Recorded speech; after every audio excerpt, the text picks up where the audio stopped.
No shit. Para eso tengo el control aquí, güey. Oh, there we go.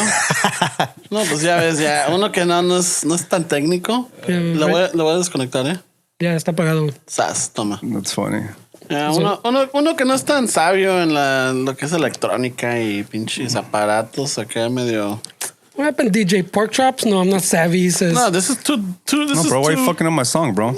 you know how to operate a fucking mixer, güey. Look at that, güey. I don't appreciate the away. transition. It's a little rough. Ya ves, así como lo hacemos aquí en el Chicano Shuffle. Hablando de Chicano Shuffle, welcome back to another episode. This is Ramon. Stabs. Fernando. So, yeah, we're back. ¿Cómo te fue el looting, güey? We heard you got a gypsy. Looting, you know what I was doing? I was writing that song in the intro while people were looting. I was fucking focused. So, what's the name of that song? Oh, what's the name of that little rola? It's called 1992, way. It was just, I don't know, way. It just kind of, with everything that's going on, it kind of brought me back to like the riots in 92, you know? Mm-hmm. So, you know how it is, way when you're a kid, shit affects you a little bit different than when you're an adult. Mm-hmm. So shit gets ingrained in your fucking brain. And so I just had all that in my head, way, and I wanted to write a song that's like kind of old school hip hop, kind of old funk vibes, and that's what came out, way. So fucking see the cops. That's not on the song. That's something. Oh shit! That's a different battle. It's real life, bro. It's real life shit right here, bro. Shit's going down. Anyway. Yeah, no. So it was just it's just kind of one of those, way. I told you I'm trying to get into like music licensing for like TV and movies and shit like that. So I've just been kind of working on the library, way. Nice. Y todo hiciste tú right here. I did everything, yeah, way. I did. I recorded. I mean, I wasn't blessed with a good voice, way. So I can't really. I could probably pull it off though with technology, way. I could sound like fucking anybody that I want, way. But nah, way. Hey, if you could pull it off like that fucker on our cassette tapes and shit. Oh, but that guy doesn't go fuck. No fucks given. I'm just saying. I mean, if that guy could do it, come on. No, way. I'm not that. You gotta. The fucks gotta go out the window. It does then, way, because what I'm aiming for is to be in back of a scene. I don't want to distract people with my awesome voice, way. Oh, Mr. Humble himself. You can't. No, it's serious, way. You can't throw out a lyric or something that sounds off in a movie where you're like, oh shit, what the fuck's that? The scene's really good, but what the fuck's going on in the back? Porque está cantando este güey de chanclas, güey. How the fuck did he make it? No fucks given. That's why. That guy has confidence. Es lo que tiene ese cabrón. Yeah. You know, sin miedo a la vida, güey. Sin miedo a la muerte. Yeah, I got some white dude that works at a spot that I go to. He's a cool guy. He was like, "Hey, bro, I saw you on TV," and I was like, "What are you talking about?" "Yeah, bro, you were taking a TV from the Best Buy." He was just busting my balls, way. But I was like, "What a fucking asshole!" Así es, güey. Pinche madre. Yeah, we put that rumor out there, güey. Yeah. We said you were like trying to make your Gibson collection a little bit more. No, because of last week. Yeah. No, me madrearon mi schedule Sunday, güey. No digan pendejadas. No, it's just Gibsons. Yeah. Sticking to the story, bro. Don't talk shit while I didn't show up last week, güey. I'm fucking sticking to the Gibsons, bro. So I know there was a time management issue somewhere that we didn't. Yeah, I dropped the ball on that one. Oh, I'm gonna fess up on that one. I hate to be that guy, way, but sometimes I feel like it's really like tight, way, and I honestly, way, I really do hate being that dude that's like, oh, I can't do it, way, like. It already fucked up my whole day, way, but I mean, I enjoy doing the podcast, way, and sometimes you need that, way. Like me and this guy were fighting before, way, and too bad you guys can't hear it, but now I feel good, and I'm sure he feels good too. And it's like, get out of the way, he said. Yeah, we were fighting earlier before we started recording. It got pretty heated, and then it's like, But that's the beauty of things, where it's like you have to be able to disagree with somebody and then just fucking move on, way. Like there's no need to take things personal, way. And a lot of that's going on right now, where is people are taking a lot of things really personal. And I mean, you've told me a story about somebody having a panic attack, and I'm hearing a lot of that right now. Way. Yeah. Yeah. So, well, you know, it's just, sea lo que sea. There's a lot of people dealing with it, but at the end of the day, people are entitled to their opinions, whether you agree or not. But that's the beauty of, you know, we're not robots, way. Yeah, we're not robots, and we're fucking. we're entitled to opinion, and we're not going to always agree with everybody, or not everybody's going to agree with us. But as long as we're able to dialogue. If I agree with you, we'll both be wrong. Yeah, I got it. Yeah, I knew that one's coming. Before right after I finished saying them, I'm like, he's going to throw that. That's a great one. I love that one. You know what, bro? If I agree with you, we both be wrong. There's a sneaky one that people use way that there's people that always want to be right. Uh-huh. There's a sneaky one that they use and they throw it in there and they'll say something like this: I might be wrong about this, but this is. And if somebody calls them out on it, they in their heads are like, well, I did say I might be wrong, so they're still right about it. Yeah, because they said they might be wrong. I might be wrong. So if they're wrong, they were right about it. So it's like they're still right about what they were saying, supposedly. Win-win. They'll start out by, I might be wrong about this, but didn't so-and-so?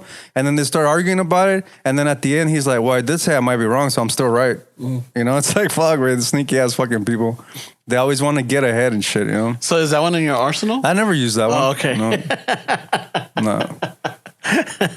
Oh, like, is that one in but recently, in your loadouts? But recently, I have been working more on being more like civil about things, way, because I feel like we can get it really one-sided sometimes, and I do struggle with that way, where it's like, Dick, what you feel is what you feel. Like, there's no need to change somebody else to make them feel the way you feel, and I do struggle with that way. That's really something that I work on. I mean, but at one point, though, I mean, the thing about, I guess, having a dialogue or having I won't say a discussion, but a conversation, whether it's politics, whether it's religion, whether it's, fucking that chair is blue, now it's kind of, fucking taupe or whatever you want to call it, or it's off, blue, gray, whatever. The thing is that at the end of the day, everybody gives their own opinions or gives their own, gives their How own long thoughts. have you been doing this fucking podcast?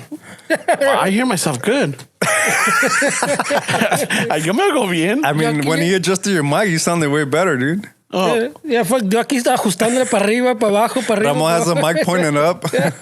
Oh, well, there's a story to that, but I'll get to, I'll get to that. But the thing is, whenever you're having a dialogue or people are conversing with each other, there's got to be a point where, like, it's not about changing their opinions, but someone always, wants to say their part, and then the other one, and then it's going back and forth to the point where, like, it becomes a fucking like a heated discussion. But I know it's not that it's meant, and it shouldn't happen, but it does happen. It's nature, it's nature, because people are very focused or very determined on the point they're trying to bring across, not hoping to change your mind, but to maybe enlighten you or see maybe, because I think that I'm the type of person that I might be fucking hard-headed about something, and but then give me your point and I'll think about it, and eventually I'm able to change my mind. I'm like, you know what? You're right.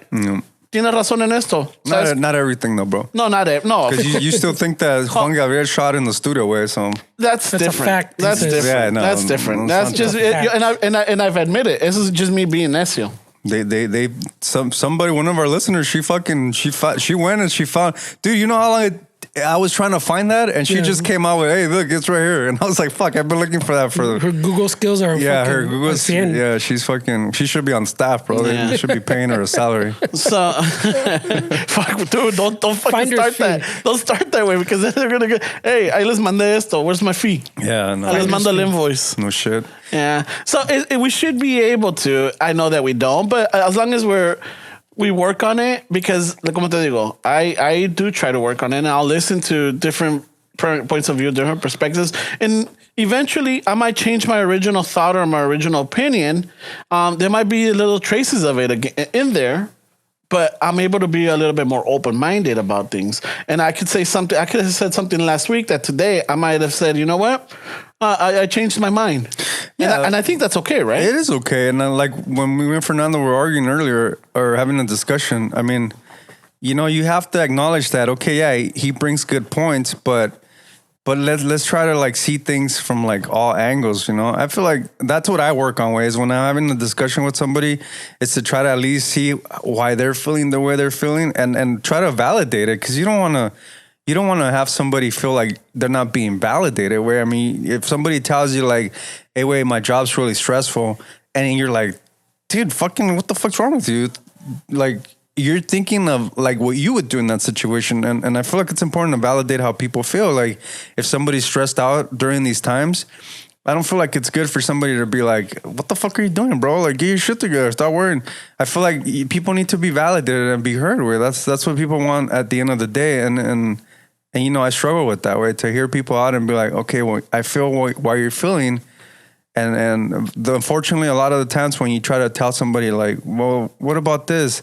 Is they're so set on their way. And I'm not talking about Fernando. I'm just talking about like some people in general, like, they're just so set on their ways that they don't see like an outside opinion or an outside perspective. And I'm not saying listen, like accept it, but just be like, yeah, I mean, I get what you're saying. I mean, I feel like that's more of a healthy discussion than to just... I mean, but how much of that is just like, for example, and I'm gonna ask you because I've seen it more on you, because I've seen you put that into practice. Oh, I see what you're saying. How much is that you just saying that to put the person at ease, but in the back of your mind you're like, yeah, but you're wrong? No? I really don't do it like that. Okay. Because I really do see, like, if I say like I see what you're saying, I really do see what they're saying, right? And I understand why they're feeling like that, but to me, part of me is also like, but I don't see how you don't see it so obvious. But you can't do that way. You can't really, because that's when you start arguing with somebody, is when that whole, I don't see why they don't see what I see, it's so obvious. Then that's when you start getting heated up, and that's where emotions start kicking in. And then that's when it's just like, you gotta, sometimes it's really important to know when not to be the alpha, dude, and just be, like, just be behind and be like, okay, bro, yeah, you got this. Like, you're right. Like, there's no need to always try to be the one that knows everything. And I feel like in this culture right now, like, not just with what we're going through right now, but I feel like everybody wants to be that person that's right, or that person that calls the other person out for some of their shit. And I mean, some of that shit, not all of it, obviously, but some of this, it's like, reminds me of like high school. It's like a bunch of children talking to each other. Like, I have to be right. And it's like, fuck, dude. I mean, I don't know. It's kind of, it's tricky to live your life like that way, but in this culture that we're in right now, it's hard not to have an opinion about how other people are living their lives, man. You know? No shit. It's hard not to, it's hard not to be like, because you don't, I mean, I struggle also with like not wanting to sound like I don't give a shit, because I do give a shit, but some of the things that I work on is like, I'm trying to build something for myself in order for me to have a bigger voice. I have 200 followers on Instagram, I mean, we have a podcast, and yeah, people listen to this, but what really influence do you have, like, that's how I feel, when I could just build something off of myself and create a brand from myself, when eventually I can have a bigger audience and eventually help out in a way where I feel like it's more beneficial than what I can do right now. I'd still try to do what I can, but maybe sometimes I sound like I'm selfish, because it's like, well, you just worry about yourself. No, Dick, I'm trying to build something for myself in order for me to be able to have more of an influence in our community, like this whole fucking music licensing thing that I'm getting into, you know, Raza's not represented in that way. You hear a Latin song on the show, the chances of that person being a Latino are very fucking slim, Yeah. And so that tells me, like, Jesus, like, these people writing songs that we hear on Fluffy Show, on all these big Netflix shows that are supposed to be Raza shows, people writing the music that we're like, hey, it's a good jam. It's not really us, we're not really writing those songs, really. So I'm also getting into that field where it's like, okay, well, I want to be that voice as well to tell people, hey, you could do that too, You don't have to fucking waste your time at bars and shit and not having shit panned up or line up. Like, you can do this, and it's lack of information, When you tell somebody like, hey, you can do that.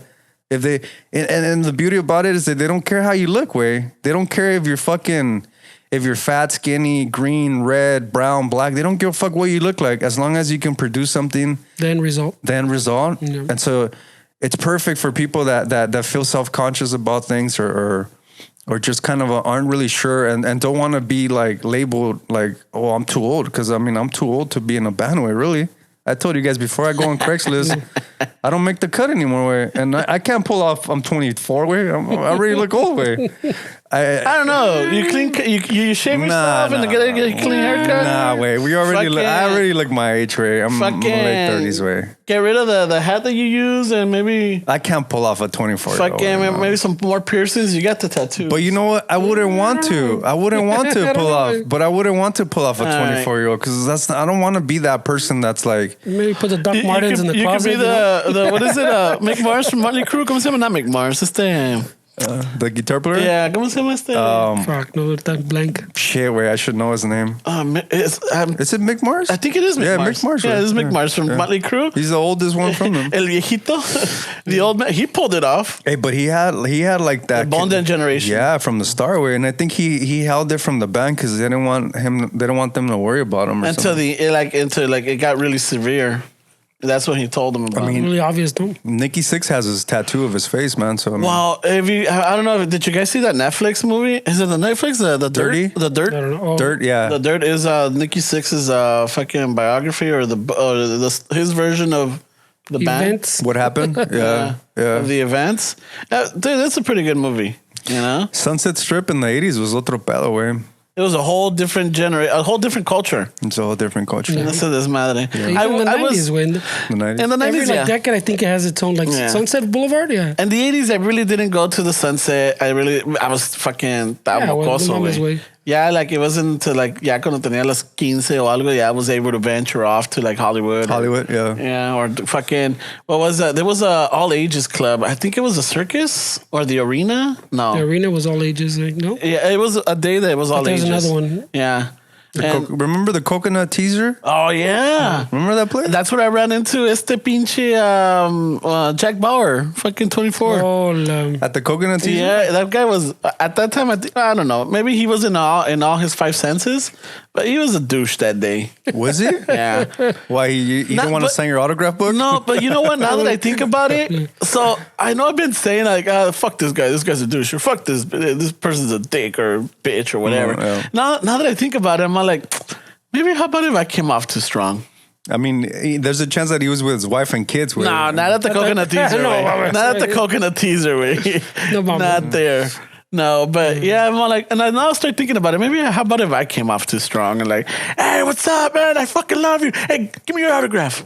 How can I be in a movie with you? You know, type of deal. I don't know. Maybe it's the same effect like I was saying last week about the cops way. Just because they come off as an asshole doesn't mean they're a fucking bad person or an asshole to everybody. I mean, you know, I get this a lot way, like the podcast. No, not the podcast so much, but maybe, I mean, I can see how a podcast would be in that same kind of realm. I hear other podcasters talk about this when it's like their immediate family, like the podcast. I get this with music where it's like, you know, I've gotten it before where you're in a relationship and the girl you're with, she's like, oh, well, they see it as rehearsing as like you're with the guys. Like, okay, yeah, I'm with the fucking guys, but it's fucking work, dude.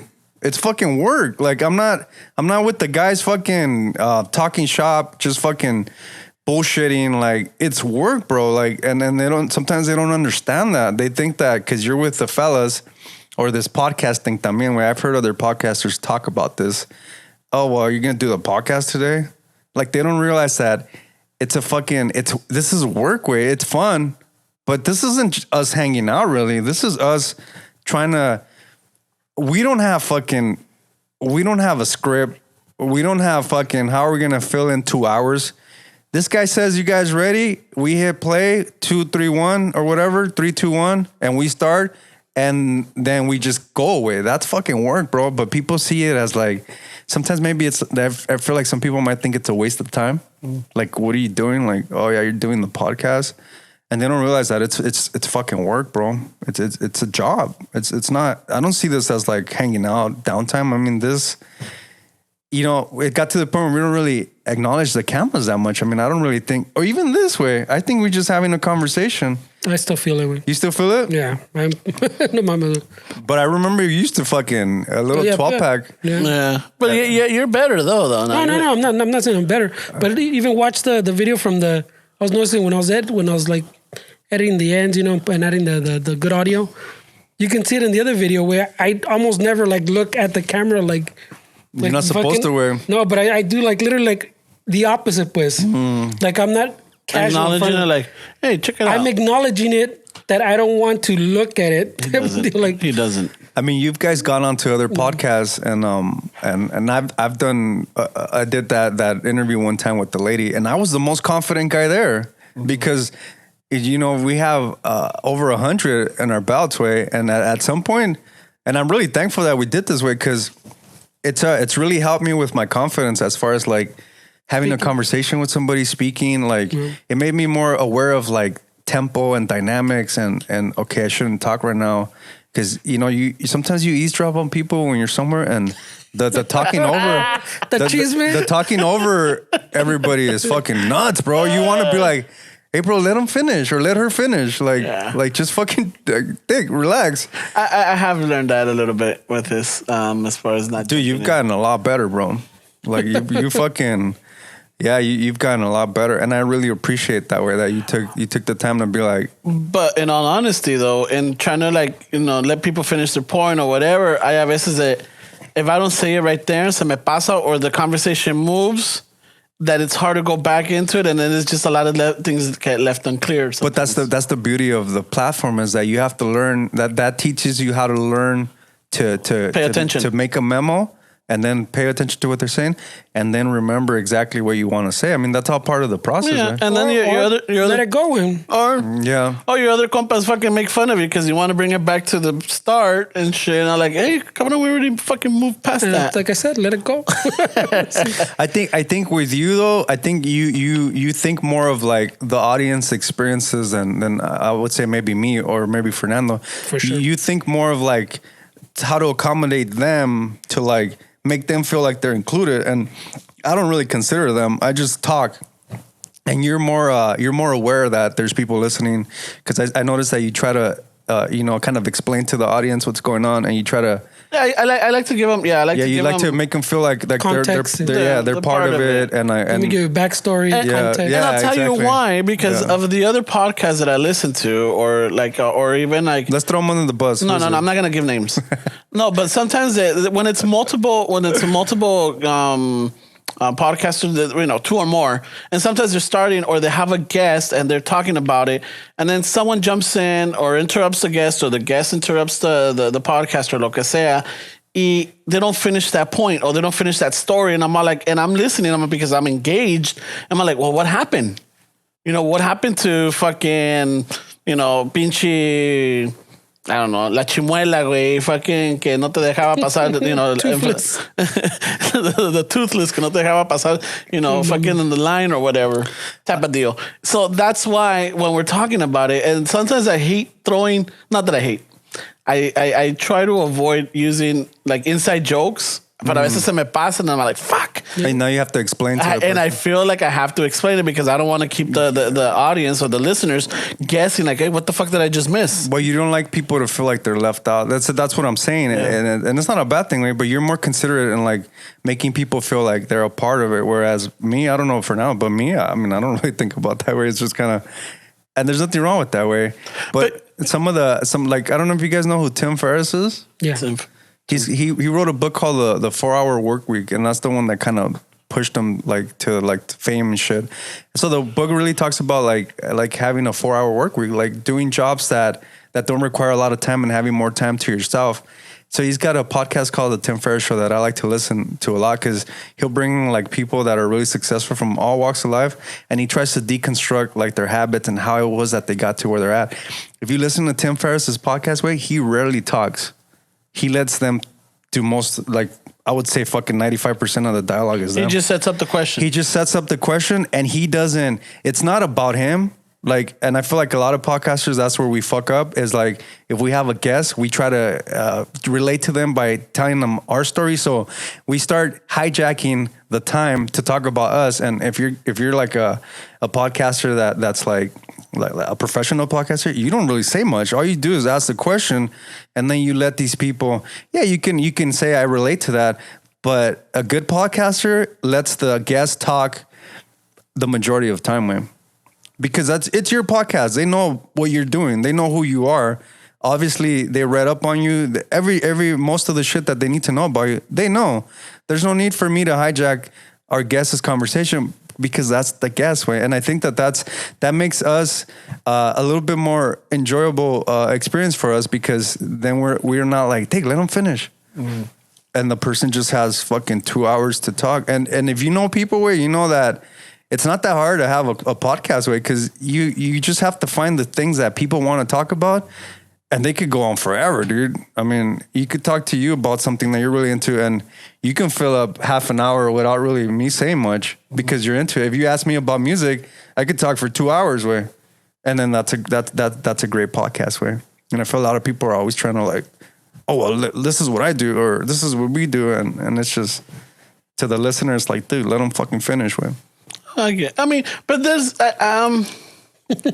no, because then there's sometimes where... Almost conflicting now. No, because there's been times where I've listened to other podcasts and they have a person there and they're not interesting. And I'm sure the podcaster could feel that through. Like, fuck, okay, I'm going to have to really set this up or guide it, type of deal. I get it, but that's the podcaster's fault. Where they should do a better job of recruiting people, research people, or they're not asking the right questions. Because if everybody's interesting, you just have to know what the right questions are to tell this person, so you can get them, and that comes with experience. That comes with learning how to read a person. I mean, that's the podcaster's job. Where it's not the guest. But I think. I think I've noticed it with us. I know we might have had we really haven't had that many guests, but I noticed that sometimes the guests, when you talk to them without the microphones or without the camera, these people are fucking amazing. They'll talk it up and you get involved and everything. But once you put the headphones on and the microphone in front of their face and they see the camera, they kind of panic or they freeze. So sometimes you gotta guide them, get to it, and eventually, hopefully, we do such a good enough job that they forget that they have this. That's the point. That's what it is. It's maybe it's just working through that, making it easier for the guests, because maybe they're not used to being interviewed. Maybe they're not used to doing podcasts, but they're interesting and they have a good story to tell. There's something to share, but they'll freeze up. We've been blessed that most of the people that we brought on, fucking smooth. They'll get it going. We really don't have to do much of the work. I mean, we did a 3.5 hour with Tanya Estrada. I mean, dude, and that one, I mean, the only thing, because el boli ya me estaba tronando, güey. I'm like, I had to fucking go use the el sello, güey.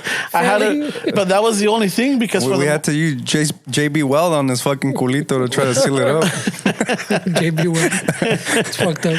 Yeah, so, but yeah, how many times? And I think that's what, a lot of our listeners enjoy, because pasa el tiempo, pasa volando, And yeah, there's been some, we've might have had a rough episode here and there, or like not that we're, I don't know, I don't want to say that we weren't feeling it, but it's just like it wasn't lining up perfectly. There's sometimes we're like, I mean, you're not always feeling it. It's all right to say that way. Yeah. There's been a few episodes I know that we even all three of us were like, well, that was that way, I guess. And people were like, oh, that was a great episode. Yeah, you get. So it's like, what? That was a great episode? Nothing but bangers here, bro. Nothing but bangers, bro. You heard it from the start. You got those bangers, bro. This is how we roll out here. So, I mean, yeah, you can have what you think are off days, and sometimes the ones that are good. It's happened, because I was talking to another podcaster, and I'm like, their fucking episode is amazing, and I hit them up, and they're like, dude, I struggled and trying to put it together and everything. They're like, nobody was feeling it. I'm like, dude, I think it's one of your fucking best ones ever. Shit. But it happens. We might think we're off. And maybe it's one of the ones that feels more natural to the listeners. I learned that with music, way is the songs that you think suck are the ones that everybody likes, way. And the ones that you think, oh, that song's great. People are like, oh, yeah, that was cool. No la pelan. But the one that you don't want to play and the one that you feel like, it's not my best work, people are like, dude, that song was dope. And I'm like, I don't know, man. I've heard all of this, even with cooks or chefs, or like, that they'll make this and people love it. And when they try, like, it's not the best. I could have improved it better, or I could have made this dish better. I've had better. Yeah.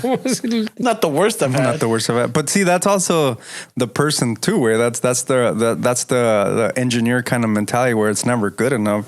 And that's also something that you have to overcome, where you just got to put it out there, where, and just fucking see what happens, where. But we're rough on ourselves, where that's what it is, where, I mean, Speak for yourself. Eh? I'm rough No, on I'm saying myself. like I'm assuming. I masturbate with sandpaper, bro. So Ay, güey. that's how rough I am. Oh, cabrón. Masochist shit. That's not even. Just a visual, way. I'm like, no mames, Ah, güey. so tanto, why you think about it? Because I felt like, I've been sanding like for fucking, what was it, 3 weeks ago? I have a project that I haven't finished. Been sanding? Yeah. No, so I've been sanding this fucking table, trying to smooth it out and even it out and everything. And it's a pain in the ass. Y el otro día, 300 fucking- grit? Yeah, well, it was like fucking, it was a 50 grit or 40 grit, way. Estaba pinche. That's rough. It was a rough one. So I'm, just trying to smooth it out. And eso que cuando apago the sander, it's still spinning. So I wanted to stop it and I put my hand on it. Ay, güey. Like fucking sentí bien gacho. Why would you put your hand on I it? don't know. Pendejadas. I got a That's how missing you fucking lose fingers, tip. bro. I chopped off the tip of my finger. That's how you güey. lose fingers. Dude, fingers, man. That's been the week talk way. The compa from work, there's hydraulic hoses that go on the forklift that shoot hydraulic oil to the cylinders to lift up and shit. So they're talking about 4,000 PSI way. I mean, All right, what's PSI? well, think about it way. The it's the pressure. So think about your tire in your car. You have to fucking pump it to what 40 sometimes 45 pounds so we're talking square about inch. 4,000 psi's with that's a lot of pressure. And so there was a hydraulic oil that was a leak in one of the hoses, and este way was trying to figure out where it was coming from. And so he was trying to feel like the oil, and he was using the controls to activate the mass so the oil can be activated. And his finger was right on the puncture, and he hit the mass. The oil came out because that's where the leak was coming up. The fucking pressure of the oil way broke the bone in his finger way. That's how strong this shit was way. It's the equivalent of getting shot with a fucking gun way. I mean, you don't even think about it way. I had no idea that. I mean, I knew there was a lot of pressure that was involved with lifting a mass, but I had no idea that the squirt can fucking break your bone way. It's 4,000 PSI. Wait, no mames. Dude, pero 4,000 or 400? He said 4,000. 4,000. Oh shit, that's 400. That's 4,000 pounds per square inch. Wait. And so he quickly had to take all the hydraulic oil from his finger because once It cut the skin? it broke his, it punctured. It's a little, if you see it, it's not like a big deal. It's just a little puncture, but it broke the bone in half, and then the finger was full of oil. And so he thought fast way, so he started squeezing all the hydraulic oil from his finger, and he said it fucking hurt way. But when he went to the doctor, she's like, that's a good thing that you did that way, because she told him a story of a painter that was fucking with the gun, and it shot him the same way, and paint went into his system, and they had to like cut his whole arm off because the paint started fucking up all this shit where it starts running through your veins and shit, and starts Your circulatory system. mixing with the blood and everything, and it could go to your fucking organs and shit, and so it's not a good thing, man. But fuck, I was just amazed. I mean, I know it's 4,000 PSIs. Yeah, it sounds crazy, but I mean, it's one of those things that in work where I'm sure a lot of people can relate. You know, there's dangerous sometimes, but you don't know. Well, you don't really think about it, way. But it's like fuck, way. Something like that could break your bone, way. As imagine if you're doing it and you're looking, way, and that shit hit your eye, way. If that shit broke your fucking bone on your finger, dude. Just, it's funny you say that because just yesterday, someone was trying to clown me because we were doing some work in Palisades, and I had to put up a guard for the cable on the pole. Yeah, because the cable is running, alongside of the pole, and I had to put a guard on it to protect it. So I went to go get my safety glasses because I got to hammer in the fucking the pole nails in there, and they're like, "What the fuck? What are you doing?" I'm like, "Dude, Safety first, bro. At my age, and I have this, and I'm not gonna lie, for the most part, I'll wear my gloves or wear my protective gear. Rarely, no, not rarely, but depending what I'm doing, I won't wear the hard hat because sometimes I don't need it. But You don't want to fuck up your hair, bro. Come on, just say Let's it. be honest, way. Let's be Yeah. fucking honest, bro. Like this is. No beating around the bush. You'd rather have a good hair day than fucking safety. But in the situations that I must have it or whatever, I do put it on, So they were trying to clown me for it. I'm like, nah, ni madres, eh. I'm like, no, and I'm hammering it. And luckily now it's gotten to the point where like I'm not in a rush because I'm thinking 10 years ago, me valía madre, and fucking I came to some close calls because a veces I'll hit the nail or I'll hit whatever I'm striking, fucking not solid dead center, and it'll like chip it and me pegaba en la cara. I'm like, oh shit, and I'll laugh it off. Now I'm like, fuck, dude, that could have been my eye. Dude, I mean, I lose fingernails all the time because fucking chiseling or hammering. But you know what? There's this thing that I saw at Home Depot. There's this thing that it's like a rubber that you put the chisel in, and and then you hold it, and then it's a cover. Yeah. So you can hit it with the hammer, and your hand is under the fucking thing. But hey, wait, we're stubborn men, wait. Who the fuck wants to do all that shit, wait? Sometimes you got to get the job going, and it's stupid, way to think about, like, shit, I gotta go put my I gotta go to my truck, or I gotta go to my toolbox. Aquí estoy, and I'm like, and then not only that, but it's and I'm sure you could relate to this. Sometimes you're in the perfect position, just perfect, where you got everything lined up, and you gotta fucking put it on, and you're like, fuck, I need my glasses, or fuck, I need this. And you're like, you risk yourself because everything lines up so perfectly that you're like, I don't wanna drop this and then get out and then have to adjust myself again. And that's when people get in trouble. That's when people end up losing limbs or eyes or lives too. Where I'm sure a lot of deaths are like some stupid way that you shortcuts you could have avoided. Yeah, you're trying to get a shortcut, and that's sad. Where when it's like you don't have another quarter to play another game. Where it's like your lives are done, bro. There's no reset. There's no fucking extra player, one up. Yeah, there's no. Oh, guys, I'm getting helicoptered in. Guys, wait for me. Oh fuck! Hey, Fernie, come revive me. Oh shit! There's none of that. Take it there, way. Oh man, there's none of that in real life, man. Oh, son of a bitch, man. I am seriously hooked on that fucking game. Call of Duty. Have you guys recruited more listeners or no? No. It's not. We're not recruiting. It's just like at this point. I don't know where the we in this is, Wayne. No, we're not recruiting. You mean has he? There's no. Yeah, sorry, bro. Why you? I should be more specific. No, right now the little squad that we have it's cool. You know, it's hilarious, man. We have good times, and it's just very addicting, dude. I have to like turn it off like half an hour before I really need to go to bed. Yeah. Or like I have to go to bed because now, si me quedo hasta la una, I'm not gonna go fall asleep until like 1:30 or 1:45. Jesus, I appreciate that you guys were like, this guy's not gonna play. Let's not text him anymore. Let's fucking. We don't text this guy either. We don't text anybody. Yeah, we don't text anybody. No, I'm just like, before I'm not gonna do it. Yeah, but it's fun way, but fuck way. To me, what was the thing that kind of was like turned on for me a little bit is that. You know, you're fucking, it's night, way. And I don't want to be dramatic about it, but I mean, that's reality, way. It's at night. You're playing this game where you're literally feeling like somebody's going to shoot you, and your adrenaline's running, and you're fucking, I couldn't just fucking say, all right, guys, later, and go to sleep in 10 minutes. No, I can't either. And so to me, it's like, Jesus, dude, what the fuck am I doing? My adrenaline's running at 11, 12 at night. And then what? I'm just gonna go brush my teeth and go to sleep? Like, no, that's not how it works. Like, I've been running for my life for the past 2 hours playing with these guys and fucking shooting this and shooting that. I mean, the last thing your body wants to do is just shut down. Way. Yeah, I fall asleep pretty good after. Yeah, you do. No, I don't have the dreams like Ramon. You get nightmares? No, not nightmares. Remember he said he was dreaming about. I'm dreaming about fucking missions or objectives or like running or like hiding or sniping or whatever it is. It's just like it's the game, and I know it's the game, but it's like I don't know. I think there's a camaraderie about it and the teamwork that we have. You know, y deja de eso, with like all the shit talking that we do. Pero I'm there for the shit talking. Yeah, it's exciting though. But just that last night we were fucking on point, dude. We were. Ya tenemos como 3 noches. You know that game where we were struggling to pass the co-op, the one with the stadium. Yeah. And then all that. El otro día lo jugamos, lo pasamos todo in one try.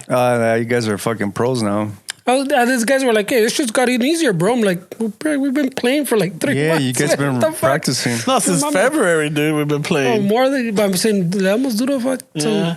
And not only that, but then I'm like, well, it makes sense now because now I know the weapons that I have, and then I have an extensive arsenal that when we started, I had all the basics, you know? And not knowing how to use shit. But yeah, pinche juego, sí, once I finish it, I have to like, wind down a little bit, go brush my teeth. And sometimes me meto a bañar. And then I'll just like, go to bed. Cool down the fierro. Get out your sandpaper. No, that's Esteban. Rough. That's what I call rough sex. I only do 500 grit, he says. Jesus. Nice and soft. Can you imagine masturbating with sandpaper? Jesus. No, I'm not. No, I don't want to match. No, that's Stingray. I don't know why would you say that. It's fucking crazy. No, that's why I'm like, oh, fuck. Why did I imagine it? No mames, way. That's rough. Yeah, it's like That's a rough way. Literally, way. No matter cuánto lo fucking le pongas de juguito de lo mojes, güey, it's still gonna be rough. Since we're talking about sex, way, I got something for you guys. A ver. See what you guys think. The sex corner. See what you guys think about this, way. So I'm not gonna mention any names, way, but somebody that I know somebody that was telling them this way, like, their cousin is dating some girl, right? And she doesn't work. She really doesn't. She doesn't help out in the house. Y este güey vive con la mamá, so está la morra that's living with them too. And you know how moms are, way. Mm-hmm. Like, if you don't fucking help them clean, like, they start taking notes, way. Like, oh, esta cabrona no lava los trastes. Esta cabrona no fucking no ayuda con nada. So they start taking notes. And que esta muchacha es así, way. And they bought her a car. And, she's taking care of her right there. But it turns out that this chick has like fucking 10 pornos on Pornhub with some other dude. And she's supposed to be dating this guy. And somehow, I don't know who, they found her videos on Pornhub. And now the thing is like, we should tell him. Like, we got to tell him. But this dude suffers from mental illness. He has depression and shit like that. So they're trying to figure out a way to do it without being like fucked up for him. But what would you guys do in that situation, way? Like, if you had a compas chick that had like 10 pornos on Pornhub. Are they recent or are they old? That's what I asked, but I mean, you best believe that I went to go look for them. Oh, shit. So that's disgusting. What's the site? So I went to... He said Pornhub, boy. No, what's the... Yeah, it's under... should I say what it's under? Who cares? It's under Filipino fat ass. That's what the videos are under. Okay. So my whole thing was like, who the fuck was looking on Pornhub Filipino's fat ass and they found her shit, way? Like, I want to talk to the guy that found it. Like, damn. Hey, so what led you to this? Yeah. What kind of choices were you doing on Pornhub that led you to that? Y el pedo es que el güey se la está chingando, güey, like, cabrón, güey. So, I mean... and do you know? Haciendo buen jale, güey. Do you know this girl or like? I don't know any of these people. Okay. I just know the story. Oh, shit. But my whole thing is like, how would you guys address that way? We had a compa that his chick had fucking 10 videos on Pornhub. Y este güey, nada que ver. She doesn't pay rent. She's just there fucking basically just living off of them. And the compa has depression issues and he's not doing so well. Like, how would you handle that situation, güey? Is it one of those things where sometimes it's better just to not know? Not get involved? Or not tell them, but then don't you think it's fucked up that... Okay, yeah, he's your compa. That's their cousin. Oh, yeah. That's their cousin. Oh, shit, man. Like... Stuck up Browns. But I mean, I would want to know, so... You would want to know? Stick, why wouldn't you? How would you? Pero mira, güey, it's one thing que a video that a bitter ex leaked. She has 10 videos, güey. Yeah, no. Like, that's not oh, this fucking asshole fucking, or maybe it is, I don't know. But 10 videos are on there, güey. I mean, that's, ya le gusta. What's the length of the videos? Like 12 minutes. The one that I was kind of researching. Yeah, the one I was doing research for. It's like 10 minutes long, güey. Oh, okay. I don't know, way. I mean, I think I would appreciate it. I don't know if you would appreciate it in the moment. No, and not the moment. Because you always kill the messenger, way. Yeah, I would. Yeah. I think in the long run, I'd appreciate it, but it's... But your compa has depression issues, way. How would you handle that? Your compa's fucking... He's not doing so well mentally, way. And you're going to tell him that his chick's fucking... It's like ripping off a Band-Aid. You got to do it quick and hope for the best. Fuck, way. That's tough. Hope he has good anticoagulants in his blood system. Right, way. Shit, bro. Because he's going to bleed to death. Está cabrón, güey. But I mean, if it was me, I want to know, pero... Como dices, güey, if there's other issues, está cabrón, güey. Would it be... So let's just say... 15 years ago, Fernie, right? Your mija at the time, Ramon runs into fucking a video of hers. And I'm not gonna tell you. Would you appreciate it if somehow an anonymous note landed in your? That's what I'm saying. You kill the messenger. For the first thing you thought is este güey. Why is he watching? How do you find this? Como dice aquel güey. What the fuck? Yeah, who's searching Filipino fat ass? You're gonna kill a messenger way. That's for sure way. But I would think at least like speaking for myself, you'd appreciate it down the line. Like, oh well, fuck. You still hate the fucker. He had the balls supposed to tell me, way. Yeah, but you still hate the fucker. Well, you'll hate him if he tells you, hey, Fernie, pero sabes qué? Sí me la jalé, güey, but, you know. But what was it? 50 grit. 50 grit. Me la jalé, güey, but, I mean, come on, bro. I mean, ya estaba entrado when I realized that it was her. All that makeup, way. I thought it looked like her, bro, but. But then when I saw her from this different angle, I'm like, it is her. I've always had a little crush, so, you know, like fucking. I saw the Fernie tattoo on her back, so I'm like, yeah, that's her. Yeah. I once thought I ran into. Well, I thought I was, you know, it's one of those that, you know, fucking a video lands on your lap somewhere, somehow. And I was watching it and I thought that the girl that I saw there, I'm all like, what the fuck is that her? I had to actually pause it and kind of find I could get a good angle on the face. I'm all like, okay, no, it's not her, but not bad. You know? But yeah, that is weird. I think I'd rather know. You would want somebody to tell you? Yeah, but I think what's going to happen is that along the way, is like, por ejemplo, fucking 15 years ago, también tú, Esteban, you tell me, hey, Ramon, fucking, you know, I saw your chick on this video, que sabe qué. I wouldn't be grateful at the moment. I would have, you know, al rato it'll lead to some shit, but I think our friendship would kind of diminish because I don't think I'll be able to fucking see you in the face. I don't know if it's embarrassment. I don't know. It's because ya le vistes the holiest of the holies a la de ese tiempo. I don't know, but there's a risk. There's definitely going to be a consequence to somebody telling them. Yeah, it's a tough one, man. I mean, it's a little comic when you. What would you do? I don't know, way. I mean, I feel like I would tell the person, but you got to find a way how to do it, way. But I like Fernando's idea to do a anonymous kind of. That was my idea. Oh, this is about yours? Oh, yeah. I mean, way. I think that's a move. Anonymous email. Yeah. Or like, hey, fuck it, they can even trace it, dude. Pero the whole porn thing, it's always been like crazy to me how like these people can like. Somebody that like an uncle or something can run into these videos, you know? Oh, yeah. That they wouldn't think about it, in other words. I think, you know, like anything put online, someone's going to find it. Yeah, yeah. And nowadays, even more than, I mean. That's what I'm saying, yeah. Nowadays. A good thing I don't have the confidence enough to record myself or anything, so. No? Yeah, there's nothing out there on me. That you know, boy. Yeah, recorded. Recorded. No, bro. Recorded.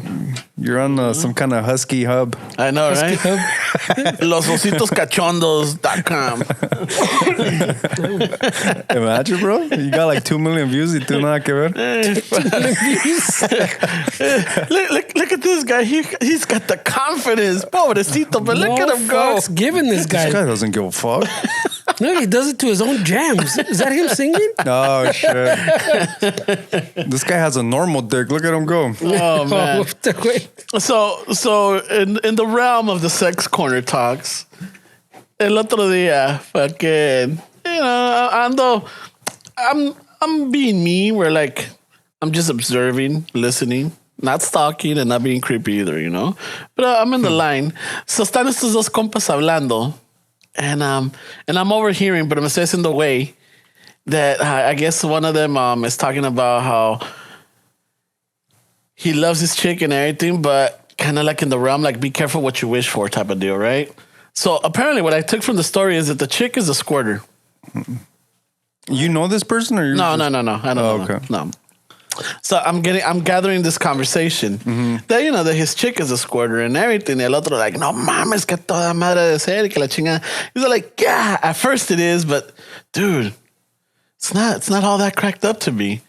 So apparently, fucking, he needs a new mattress now. Oh, shit. He needs a new mattress. First world problem. Yeah, so what I'm Mattresses gathering, are pricey, bro. They are pricey. yeah, what I'm gathering, yeah, no, I think he had a like if anything, he had a fancy one. He's like because he was talking about that because like no mames, güey, pinche mattress está chingona, but California King. it's already ruined, you know, it's already ruined. Cost me $3,000, bro. And so he's talking about how like, you know, it was chingón at first because she got him by surprise, que fucking, you know, casi lo ahoga y que le cayó en los ojos y que la chingada. And I'm listening, I'm like, oh shit, this is pretty interesting. Let me get closer. I'm breaking the 6 foot rule, you know, at this point. I'm just trying to, you know, inch closer to get the whole scoop. And then he's talking about how like he's like to the extremes that it's gone. And I'm like, no mames, güey. I go to PetSmart, ya me conocen ahí, and they're always asking me why don't I bring my dog. I don't even have a fucking dog, but well, he goes to go buy the doggy pads, the pee-pee pads. Yeah, to put on the mattress. Tell him to go on Amazon. Well, I don't know, some paisas, güey. Having kids, I can tell you they sell like plastic shit to put on the beds, güey. They do, Probably, yeah. but it's noisy though, right? The newer ones, not as noisy as you would think, güey. All right. So what? That's gonna distract you when you're tirando palo with the noise? Well, yeah, no. Yeah, the noise, yeah. No. Mames, güey. It I adds don't to know. it. It adds to it. Probably. I mean, it must be getting like. Don't tell me. Yeah, sometimes la pinche cama squeaking or whatever. Yeah, it adds to it, but eventually it just fucking gets annoying that it distracts you. Like fucking pinche cama. Like, I mean, I gotta fucking kiss it on pinche tornillo suelto. That's Do I the have age to put? where you start losing your heart on when you start thinking about the. That's your age, bro. No way. Take some Well, vitamins. the ones my kids have don't make a lot of noise, güey. No. They're fucking 2020 style. I used to date a girl when obviously I was a lot younger, but her dad purposely bought her a fucking noisy, or she had like a hand-me-down bed because it was the noisiest one. So whenever I would go over to her house, like the dad would they would hear that. Like he purposely gave her the squeakiest fucking bed, way. So if I wanted to do something, like it was like an alarm. Yeah, Fuck. Yeah, fucking cock What kind of blocker. estudiando is that shit over there? I don't know. Estamos viendo, you know, fucking la ciencia de las camas. You know, see if they're built right. You know, the engineering behind this frame. I mean, pobrecita por ella, way, because I'm sure a lot of relationships fucking went down the drain because of that. That's so, yeah, going back to that, like, you know, I guess I'm not going to say every guy, but a lot of the guys, if their partner busted that one, dude, that would lift up your ego like crazy. Yeah, but it's one of those things that the new smell fucking goes away, and then it just becomes like, oh god. Oh fuck! Ahora que Yeah, otra vez hasta madre. Let me put out the doggy pads. You know, because that's what it's getting down to now. It's getting to the point where like if they're gonna throw down, they have to stop, and then he's got to lay the pads on it. I mean, you know, I hate to not take it out of the comical fucking side of the story, but I feel like he has to be careful how he addresses that way, because pobrecita, way, like you can cause some trauma in her fucking brain that now she's not gonna feel comfortable fucking with some other guy because this guy fucking left me again, and I feel like he's a dick. Way, you should just deal with it. You should just deal with it. I mean, that's like this. I can see how it's like a pain in the ass, but I mean, just fucking prepare for it, way. Yeah, this is me. Maybe you know he's talking to his compa, and this is me listening into. I'm sure there's more to it. I didn't get to hear the part like it's a drag, but you know what? I fucking love her. Yeah, you know, or like it's a drag, but you know what? We fucking get along great. She treats me right. Y que la chingada. I didn't get to hear that part. What I was more focused on, and it's like he's all like, yeah, dude, fucking, you got to be careful what you wish for because it's amazing and everything, but it has its toll on it, where the point he made up a dog.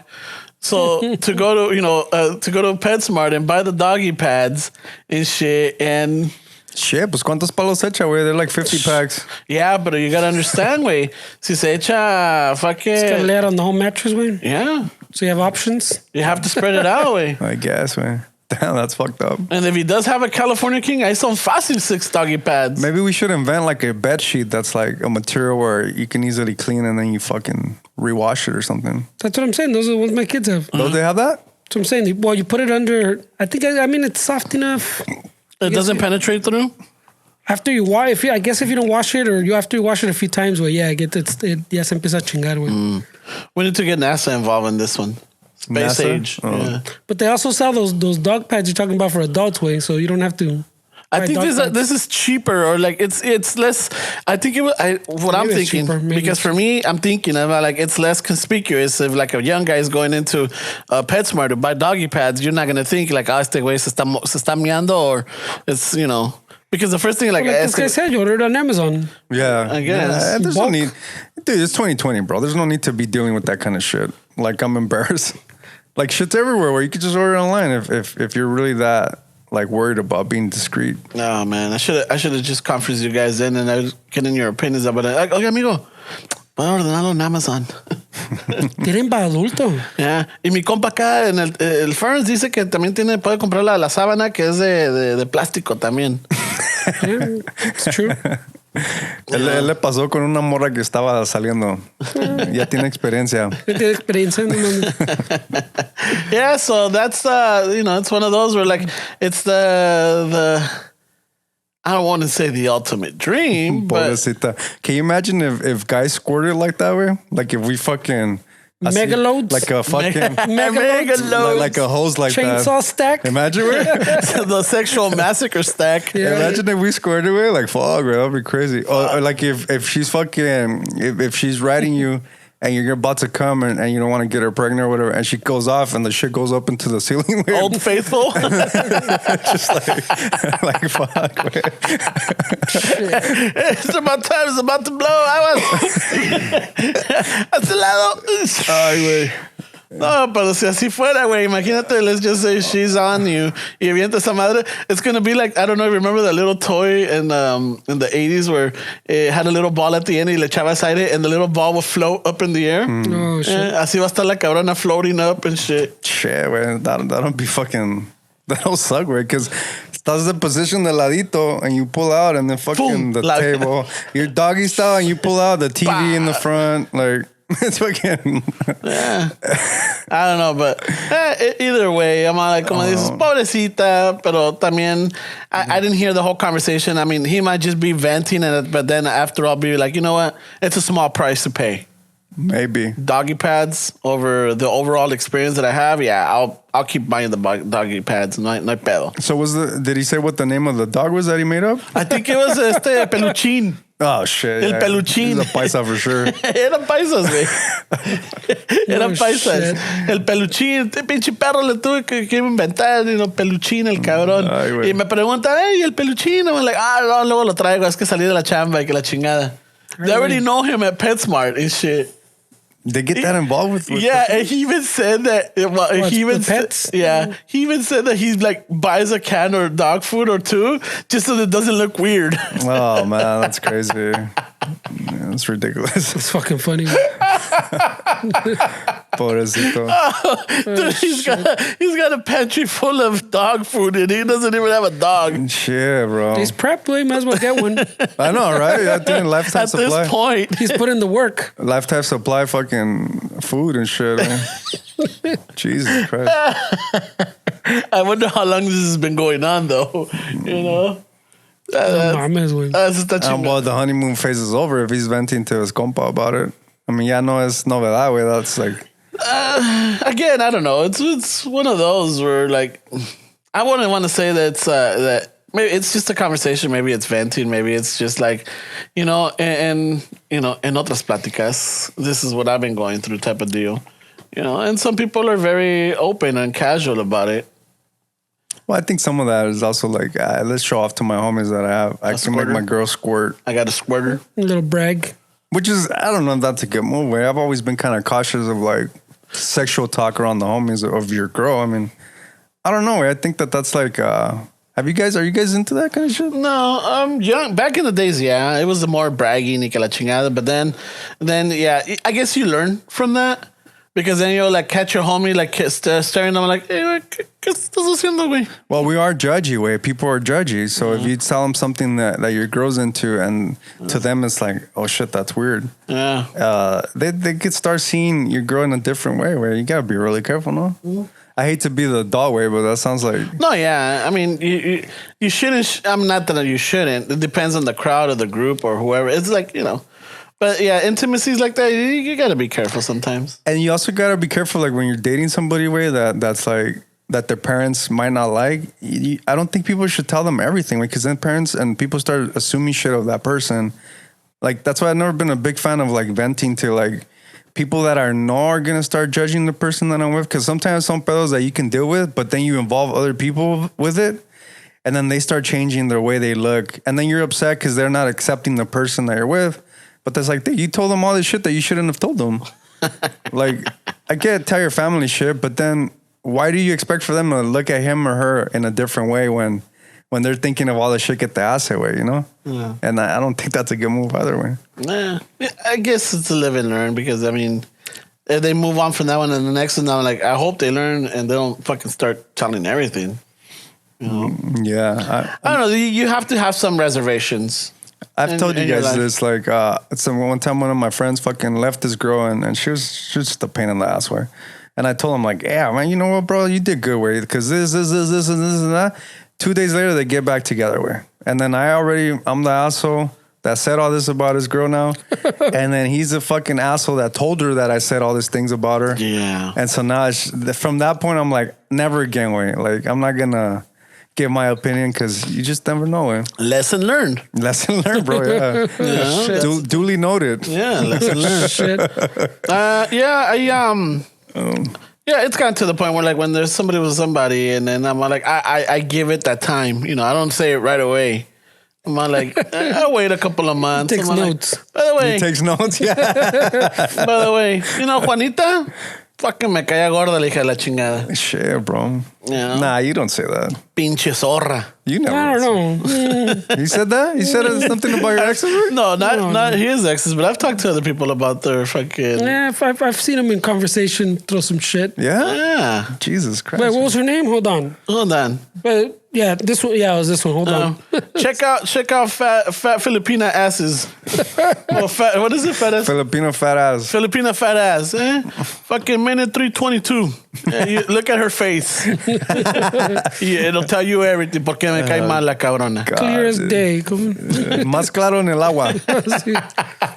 That's funny, way. Yeah, so pinche, you know, también. Otra cosa, it's like, you know, loose lips sink ships. Estos cabrones están hablando en público, güey. And, you know, I got, I guess, like maybe 90% of the whole conversation. But you don't think like that compa is going to look at her a little different now because I knows? don't know, probably. Maybe right? it might be like, fuck, a squirter, huh? I wonder how that is. Maybe es donde de like, si este cabrón se la ganó, man, yo estoy más guapo que ese cabrón, o estoy más chiludo, lo que sea. We used to have a friend that was a drummer in one of the bands that I was playing in, and he was one of those guys that always made shit up. But you know, he was fucking. You know, there's people that you know they're bullshitting you, and you're like, "Dick, are you serious?" But you just kind of go with it. So he got drunk one time, and he was telling us a story about him and some girl from school. Had nothing to do with sex or anything, way. And like, fucking, he literally falls asleep fucking while he's having the conversation because ya estaba bien pedo. And then he wakes up like 20 minutes later, and we're like, hey, dude, so what happened to that chick? And he's like, yeah, I fucked her. And we're like, what? Like, dude, that had nothing to do with anything, way. But he was just those guys that would always fucking make shit up, way. And so we all know guys like that, way. Pinches mentiritas, way. And remember the old saying, like, you don't have to lie to kick it? Oh, yeah. That was the old fucking saying, way. No shit. No, I think in that case, it's more detrimental, like what Esteban's saying, way. When you tell someone, or your compa, ponle, or como dices, la familia, or whatever, oh, fuck, she did this to me, or he did this to me, he did too. Because now, yeah, how are they going to avoid not thinking about that in that way, like torture way? Yeah. As opposed to like a sex thing, maybe, como dices, maybe you give them, maybe les gusta, maybe they think of it weird, but it's not the same as like telling someone all the negative shit about someone way. You know what I'm saying? So it's impossible to turn away from all the negative. You just told me she did this and this and this way, and I'm supposed to. Yeah. So let me ask you, like, I know that, how should people vent about their either work or significant others or fucking family members or la chingadera without it, coming back at them? Coming back at them. Okay. Yeah, but like, por ejemplo, fucking, let's just say, Fernie, you have an issue with one of your cousins, right? and you start telling me and like la chingada. Now I start fucking developing a judgment towards them or whatever. But how do you need to vent? But who do you vent to if not to people close to you? If in your like example, the pinche desmadre, fuck, I mean, I vent, but sometimes I try to fucking vent in different branches, pues, por decir. Por decir, if I'm venting about this cousin, oh, Ramos never met this cousin. I can talk shit about this. My fucking primo is doing the cual primo. Ah, no, güey, aquel güey no lo conoces. No lo conoces. All right. You know, I try to do that, pero I mean, sometimes you're just talking, way, and you get off on a story, and then you get off fucking venting, way. But it's like we're saying, way, like it's hard for that person now to separate that from that person next time they see him, way. It's because people are biased. If you have people around you, they're gonna be biased to you and your point of view. And so when you tell them shit about like, oh yeah, you know, ¿sabes qué me hizo esta cabrona? No llegó a la casa and she didn't fucking call me and I don't know where she's at. The person will be like, oh, well, that's bullshit, bro. Chances of a person being real and be like, wait, pues, ¿qué le estás haciendo, güey? Like, no quiero estar contigo. Like, what are you doing wrong? Chances of that happening are very slim, güey. Te están perdiendo los cuernos, güey. Yeah, Búscate otra. piruja, let's go fucking catch her. So, yeah. This is practice, rehearsed. This is rehearsed. Quick. Let's catfish her, bro. I'm your man. Hey, wait till la A baja. mí no me conoce. Yeah, wait till la baja. I know an app you can put on her phone. Come on. Shit, bro. So at that point, I mean, you know, you gotta know that your family or your friends are gonna take your side, way. No matter what you tell them, like they're always gonna be on your Unless side. they already know you. Y ya saben que eres un pinche desmadroso. The fucking, you don't gotta lie to kick it or. I think that's a good friend that calls you out on your shit, not one that always agrees with you. Because then that's them being honest, way. They're not being biased because you're their person, like. That's what we need. I mean, I need that. I need somebody to tell me, hey, wait, ¿sabes qué? No, wait, that's not cool. ¿Sabes qué, güey? That's not cool. Yeah. Because when everybody always agrees with you, wait, you take it as, yeah, you're right. But inside you're like, that was terrible advice. Well, you would hope, way.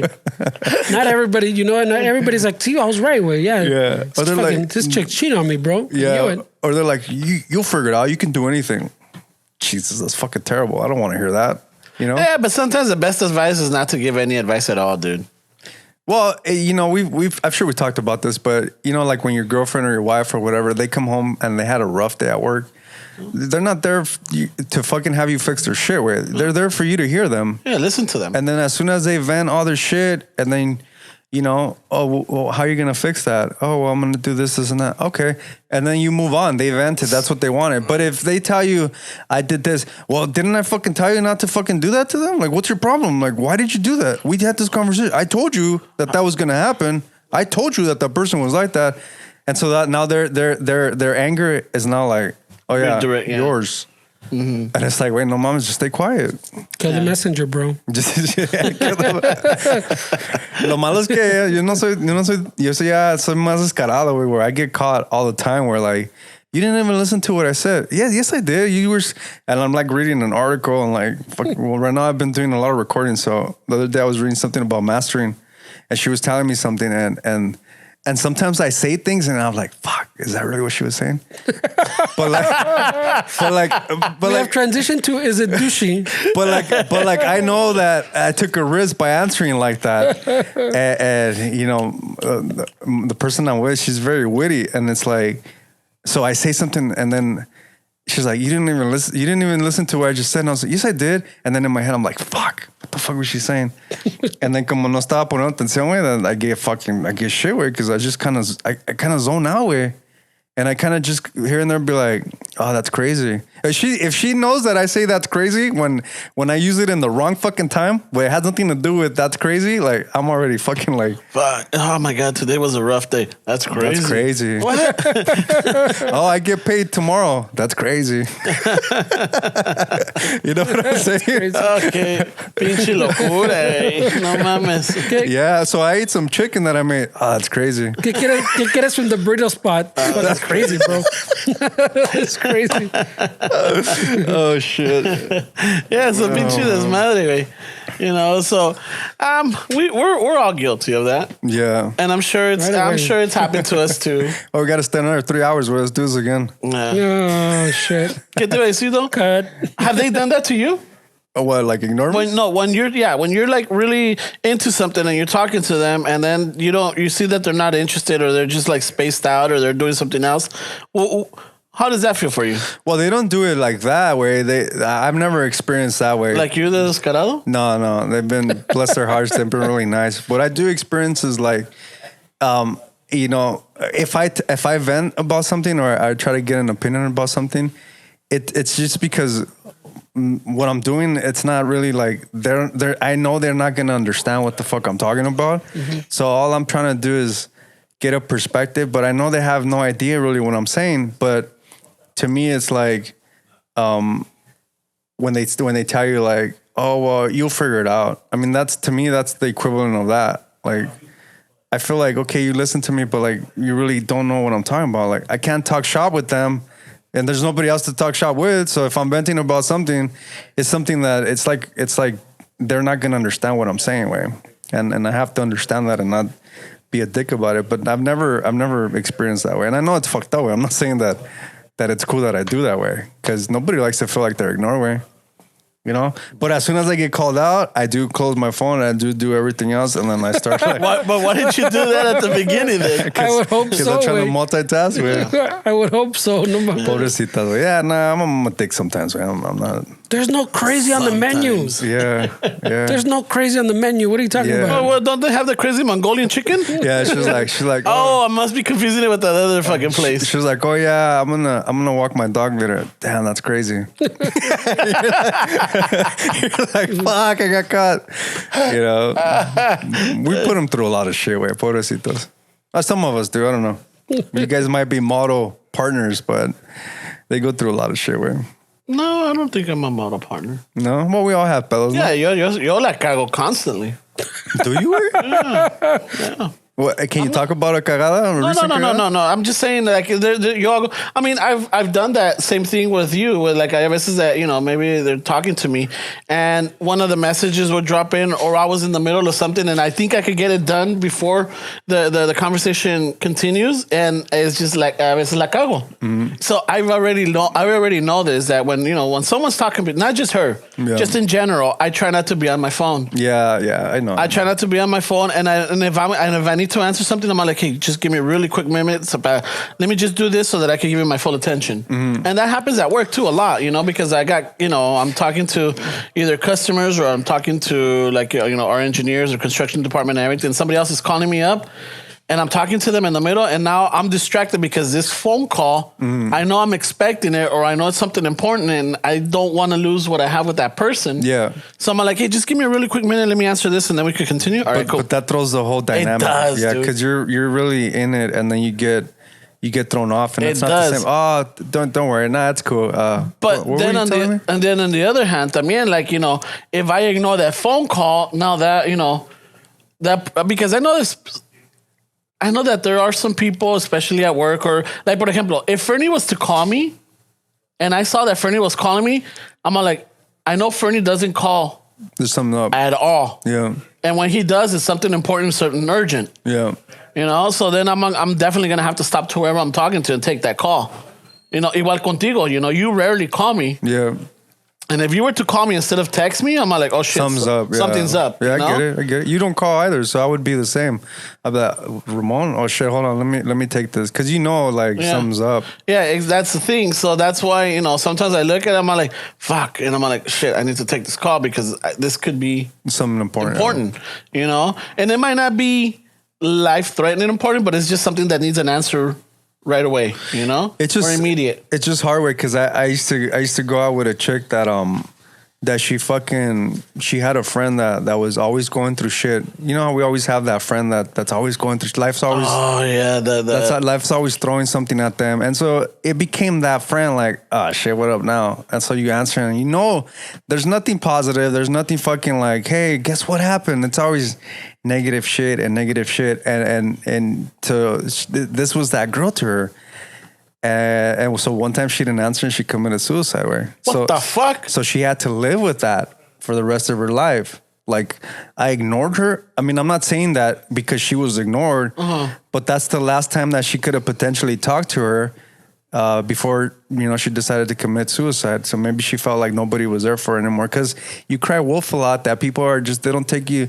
We were talking that about earlier with what's going on with the police department. Sometimes these cops, they assume like oh no, this guy just wanted me to fucking release him. I'm like, he could breathe. He's just being a dick. So they have that fucking mentality, but you never know, dude. Like, and so she called her and she was like, shit, I don't want to answer it. And then a few hours later in the afternoon, like they found out that she killed herself. And that's hard to live with. Can you imagine living with that way? Yeah. No, I mean, the one that I have, and to this day, I still feel bad, but now I could laugh about it, or we could laugh about it. I don't know about Fernie could laugh about it or not. But, Fernie called me in the time of need, 2, 3 in the morning. I thought I was dreaming. Oh, I remember that story. I thought I was dreaming. No, man, no puedo. Hey, did you guys ever say the stories? What happened? Yeah, we talked about it. Somebody probably never heard it because I don't remember it. What happened? You don't remember right it? away? Yeah, what happened? I want to hear it. So, it was a weekend. It was a weekend. Era like 2 in the morning, I think it was, or whatever. No? 3, ponle 3 in the morning. Yo estoy pinche, fuck, dude. I'm like my 4th dream in, güey. Fucking pinche baba colgando. And then I'm dreaming, and then all of a sudden in my dream, I hear my cell phone ring. Oh, yeah. And in the dream, I pick it up, and it's Fernie talking to me. Hey, wait. And in my dream, I'm like, ¿Qué pasó, güey? ¿Qué pedo? You're like, what is that movie? Beer Fest? Or which one was it? When you're all drunk? Hey, güey, ¿qué pedo? Like, no, cabrón, necesito que me hagas un paro, güey. Like, si no, güey, lo que ocupes, anything you want, this bro. This is in your dream. Yes, in my dream. Okay. Anything you want, bro. Hey, wait, I'm in Alhambra, güey. I need you to come and pick me up because un pedo con la placa, güey. But I just need you to come pick me up. ¿Dónde estás, güey? In Alhambra. Oh, no, güey. I can't go to Alhambra. Oh, like, what? No, like, wait. I need you to. Nah, wait. Nah, fuck that. That's enemy territory. I'll go tomorrow, but not right now, dude. I'm very sleepy, right? And then I hang up. As soon as I hang up, I hear my sister open the door. She's like, hey, is everything all right? I'm like, I wake up and like, what? Is everything all right with Fernando? I'm like, what do you mean? Like, yeah, you were just talking to him. He called you like, oh, shit. That was real? I thought I was dreaming. So then I call him back. Me contesta, güey. Oh, shit. He was pissed. I wasn't pissed. I was in front of a cop. No, but you were pissed the following day. Well, because... So how did it really sound like? This was the reality. So I'm in front of the cop. The cop's like, all right, cool. But if you have someone to pick you up, no, pues todo bien. Yeah. All right, cool way. So we'll call reliable way. Let me call the compa that's always there for me. Old Faithful though. He's always there for me. The only one I know that answers his phone. Yeah. So pinche le llamo. Yeah, Simón, contesto. ¿Qué pasó, güey? No, güey, que fucking que el pinche cop, que le desmadre. No, güey, ya no. Cop, güey, aquí no, que le. No. Nada más pedo que tú, güey. And I'm on the fucking. Todavía me tengo que hacer pendejo with the cop. Okay, so you'll be. Simón, yeah, I can wait 30 minutes, güey. Yeah, no pedo. Yeah, all right, chido. All right, bye. And fucking en cuanto cuelgo, and fucking she's like, all right, well, yeah, I'm gonna wait right here. Then I'm like, oh, fuck. She's like, fucking wait. El fucking phone suena otra vez. I'm like, oh, no, I'm like, I don't need to take this. I don't need to answer and explain myself in front of the fucking cop. I just pretend to talk to you, bro. Like, oh, the address. You need the address. Oh, yeah. I'm over here. I don't know, güey. And I felt so fucking bad. I'm like, hey. Porque no nomás le llamé una vez. I called him like 2 or 3 times after. And he couldn't answer. It wasn't until later on he answers. I'm like, hey, don't worry.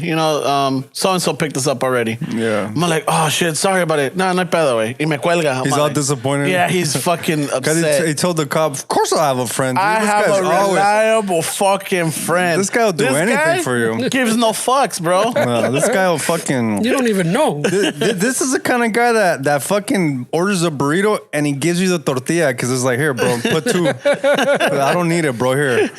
Have a double stack tortilla. That's the kind of friend this guy is. Watch. Hold on. Watch. Yeah.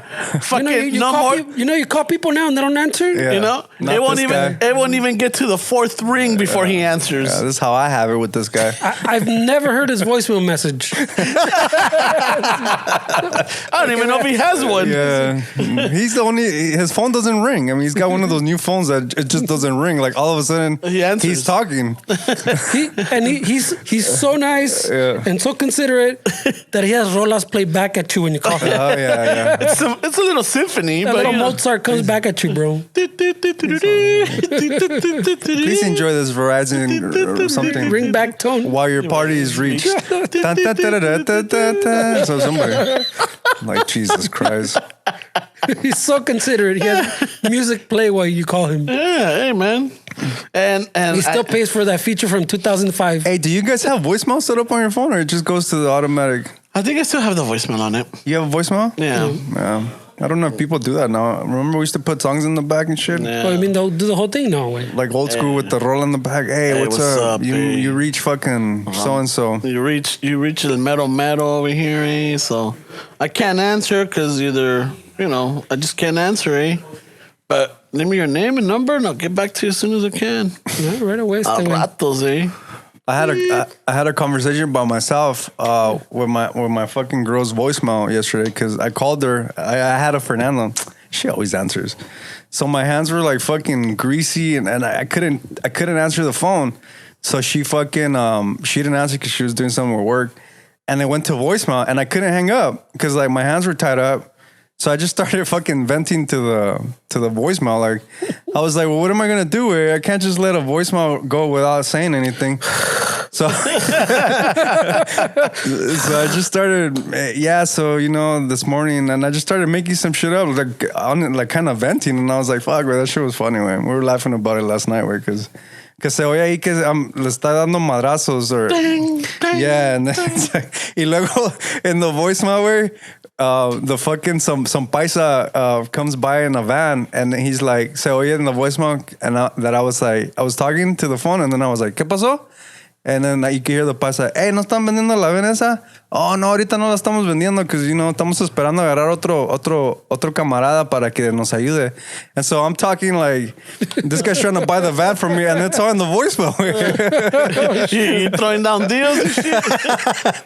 Oh, shit. How long was the voicemail? I'm curious. Well, it was like in 3 minutes, it automatically cut off. Like, it was like 3 minutes long. Oh, it cuts you off now. It cuts you off, yeah. But what was I going to do? I'm not going to just huff and puff while it's just like... Oh, well, huffing and puffing. So, earlier when we were talking about the microphone setup, way? Yeah. You know how, you guys were climbing because I have it aimed up? There's a reason why I had it aimed up. I was just playing where you had it aimed up sometimes? Yeah. No, this one I left it aimed... I don't know why. When we started. Yeah, because Fernie lo ajustó, right? I'm like, I could hear myself. Right? When we started. And ahorita me acordaste with the huffing and puffing. So, going back to Call of Duty, Westside Dave has been recording the games, right? Yeah. He records them and he puts them up on stage. So the other day, somebody was asking me at work about it, and I was considering him because he's Russian. And because a lot of the little codes or the phone calls or whatever, because he was telling me, dude, it's authentic Russian. It's not accented. It's legit shit. I'm like, really? I'm like, we have a guy on the squad that had to go through. He started learning Russian through Google Translate because of a lot of the codes and everything. Yeah. You have to write it down or get it to remember it because it's like a little scavenger hunt. So I reach out to Westside Dave. I'm like, hey, Westside Dave, what's the link for the fucking the Twitch or the recorded games that you have? So ya me los manda. And I started watching it. And as I'm watching it, I'm listening. Dude, I'm fucking breathing hard on that fucking game. So yeah.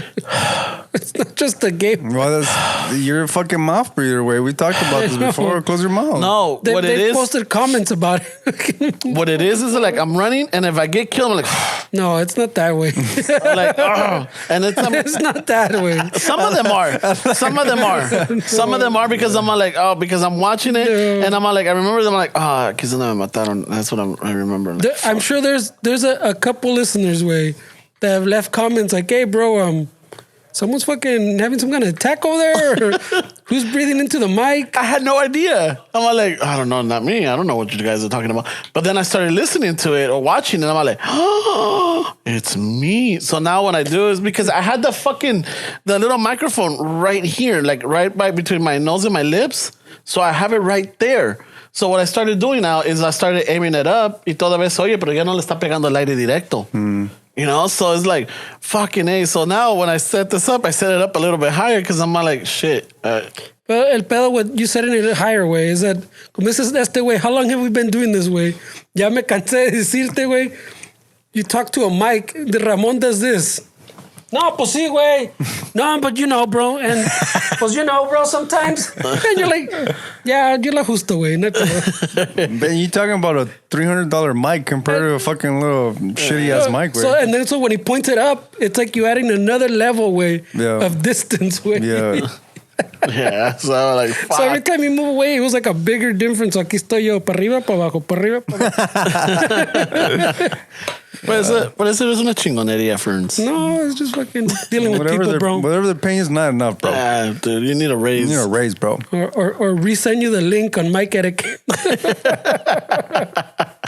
Yeah, but the thing is that like sometimes because I got Steven on my left, so I have to turn and I'm talking to him, and then I'm like over here. If I have to talk to you, the microphone is perfectly aligned, so I have to do this when I. No, I get it. I just, even if I'm talking to you guys, I just look forward sometimes. I know, but you got the facility that you tap me when you want to, like, you know, you tap me, like, I'm like, okay, this is important. Just wants to touch you, bro. Well, no, that's also like I'm acknowledging you. Yeah, I'm gonna talk. So, is that what that is? So you know, like, oh, this guy's gonna say something. Oh, turno. Yeah. Oh, okay. I thought you want me to pay extra attention. No, it's just like, you know, it's like I'm gonna say something, man. Oh, all right. I just raised my hand. I'm like, I'll do this. I don't know. I still got the elementary shit. They're like, hey, I got something to say to that. I got something to add to that. You remember you added the support when it was taking too long? Like, hey, why is he calling me? Why isn't my teacher calling on me? They can't see it, but and then if it's really urgent, you start waving it like, yeah. The pinchy brace. Ooh, I want to do it. I know. We used to fight in fourth grade way because they had something called the window monitor. We used to have those old windows where you took like a wood stick. And you would like latch onto it and the hook. Yeah, and then spin it, right? Yeah, so that was fun way. But they always chose that one guy, and I was always pissed because I wanted to do that because it looked fun. Fucking fucking A, dude. No, we have a listener and a good friend of mine, like Gabby. She always trips out whenever we bring up LAUSD stuff or any fucking the coffee cakes que la chingada. She's like, oh man, I love it when you guys bring that up. You know, it's just one of those. I don't know. The chocolate milk conversation we had. Dude, that one had a good fucking fuel going. Yeah. And I forgot to do it today. I haven't gotten chocolate milk. That's what you're talking about, getting milk? I know I said that next time that we met, I was going to go to AMPM, get those little burgers, and then get some chocolate milk. Oh, shit, nostalgic. You know? And then do it like an IG live. Órale, cabrones. Who remembers this? Who remembers this, eh? The little fruit punch was good, too, where... How about the little fruit cups? I forgot to bring those up. Were you like... I don't like those. No, there was one cuando tenía las peras, no me gustaban, güey. Those are ones you eat with a spork, right? Yeah. And then like, later you played fucking spoons or sporks or whatever. Oh, I remember those that. Chingazos, güey. Yeah. Breaking those shits, el que... Toma, pendejo. And it was always like, you know, fucking... It had to be... There was not a set rule where, like, you know, tienes que quebrar todo esto. Like, I guess the majority of it, you know, to a certain point, and... Pues queda así, güey. Sometimes queda así that it's just... Or, like, yeah, like, but you had to get rid of all the edge. It was just weird. So, it was mostly like a fucking... The group or the people that were around there, they would be the judges of it. They'd be like, yep. Ya valiste madre. No, güey. Todavía le puede tumbar. No, güey. Ya estuvo. You remember Knuckles? Yeah. No, but it was sides, no? Well, I remember just like you would go up and people would I thought you would hold it like that and then go like... that's something else. I think it was like... I remember the chingazo. Yeah, I think it was called Knuckles where you just fucking... Somebody put their knuckles up and... También remember Bamba, güey? You guys ever play Bamba? Yeah. Fuck, man. You throw the ball, and then if you drop it, you got to run to the wall. Well, we used to call that suicide ball. Suicide ball, or yeah, it was suicide. It was suicide. Suicide? Yeah. Suicide ball, yeah. Yeah, suicide. That was a good one. Shit. It built. You know what? I don't know. I kind of learned that, like, those fight or flight skills. You know, reflexes. Yeah. Those can't exist with those names anymore. No. No, you can't have suicide ball. Where Let's go play suicide. What the Wasn't fuck? there a slaughterhouse? Wasn't there a It's slaughterhouse? slaughterhouse también. Which But one's slaughterhouse with a tennis ball or like a handball. When they fucking get pegged, Yeah, the because fucking está más chiquita, so you had to shit. grab it. Run to the wall, shit. Yeah, slaughterhouse? I don't think I played that one. No, fucking guaranteed putazos, dude. yeah, eso sí está un chingazo that tennis ball, güey. Yeah. No, y luego siempre tenías ese cabrón that would trip you over para que no llegaras a la wall to touch it. Oh, that sucks. So ahí te agarraban a putazos. So they're like, you're fucking, you're crawling and you're like fucking. They used to pants people in PE where you're trying to run your fucking lap and shit, and they would come from the back and pants your ass. And dude, that shit was embarrassing. Panting was fucking Remember cabrón, panting? Or mooning también, güey. Remember Well, that? morning is more of a personal. This guy The wedgies, güey. No mames. Ah, Two dude. wedgies. That was terrible. Hey, Güey. what about the fucking the wet finger on the ear? The wet finger. Oh, I can't remember that. Yeah. ¿Cómo se llamaba esa madre? Oh, that's disgusting. Dude, bro. I hated that shit. Jesus ¿Cómo Christ. se llamaba, güey? The wet, yeah, the Yeah. finger in the ear. Oh, The wet dude. finger on the ear. Oh, dude, that's terrible. I You never forgot got about that? Yeah, no, I never got it, but I remember fucking. Yeah, I got it for sure. You Like- got it? Yeah. Y shit. siempre estaba ese cabrón que era bien baboso, güey. Like fucking. All kinds of babas, Yeah, güey. in your fucking ear. You're like, ah. Or Me daba the asco. spitballs with the straw también. right? yeah. Oh, we were fucking masters of that shit, güey. Éramos fucking engineers for that shit. Yeah. Güey. We had whole fucking massive wars. What I was good at is remember breaking the paper clips in half and with a rubber band. Oh. Fucking. No, we had little catapults. We got fucking all creative with. We used to cut the cap of the liter sodas and then put a balloon Yeah. with the rubber band and then just fucking Throw rocks shoot in there? little rocks. Yeah. Yeah. Yeah. Oh, fuck, we were engineers, bro. Always of destruction or how to hurt another person, but engineers for sure. Mames, güey. Yeah, this is pre-fucking DIY. We don't know what the fuck DIY was. No, in es those days. nomás. There's no like, YouTube to show ¿Qué us estás, that shit. YouTube. me decía, ¿qué estás haciendo? I'm like, aquí planeando cómo partirle la madre a ese güey. I was watching some videos on YouTube the other day of people making guns out of cardboard box way, but like legit looking Glocks and shit that shoot like Oh, the tabs of the soda cans? no, what was it way? Maybe they used like a Nerf or something, but I forgot what it was way. But these fucking guns look legit way, and they do it all with cardboard. And I was just tripping out way, and they got millions of views.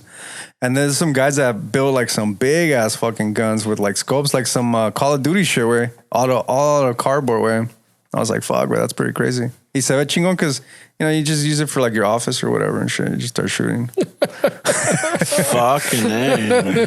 But like, how did they make this shit? Way? Like, who was the first person that's like the origami shit's always been fascinating to me. Like, fucking. Yeah, that's been fascinating. But I think for that, there's a purpose, and I'm sure there's some moral story to it with the patience of doing origami, right? Yeah. It's supposed to teach you patience and fucking. And what else? Like meditation. Meditation. Yeah, Yeah. mindfulness, being in the moment. That's I've seen a rise in the coloring like for adults, like to ease anxiety.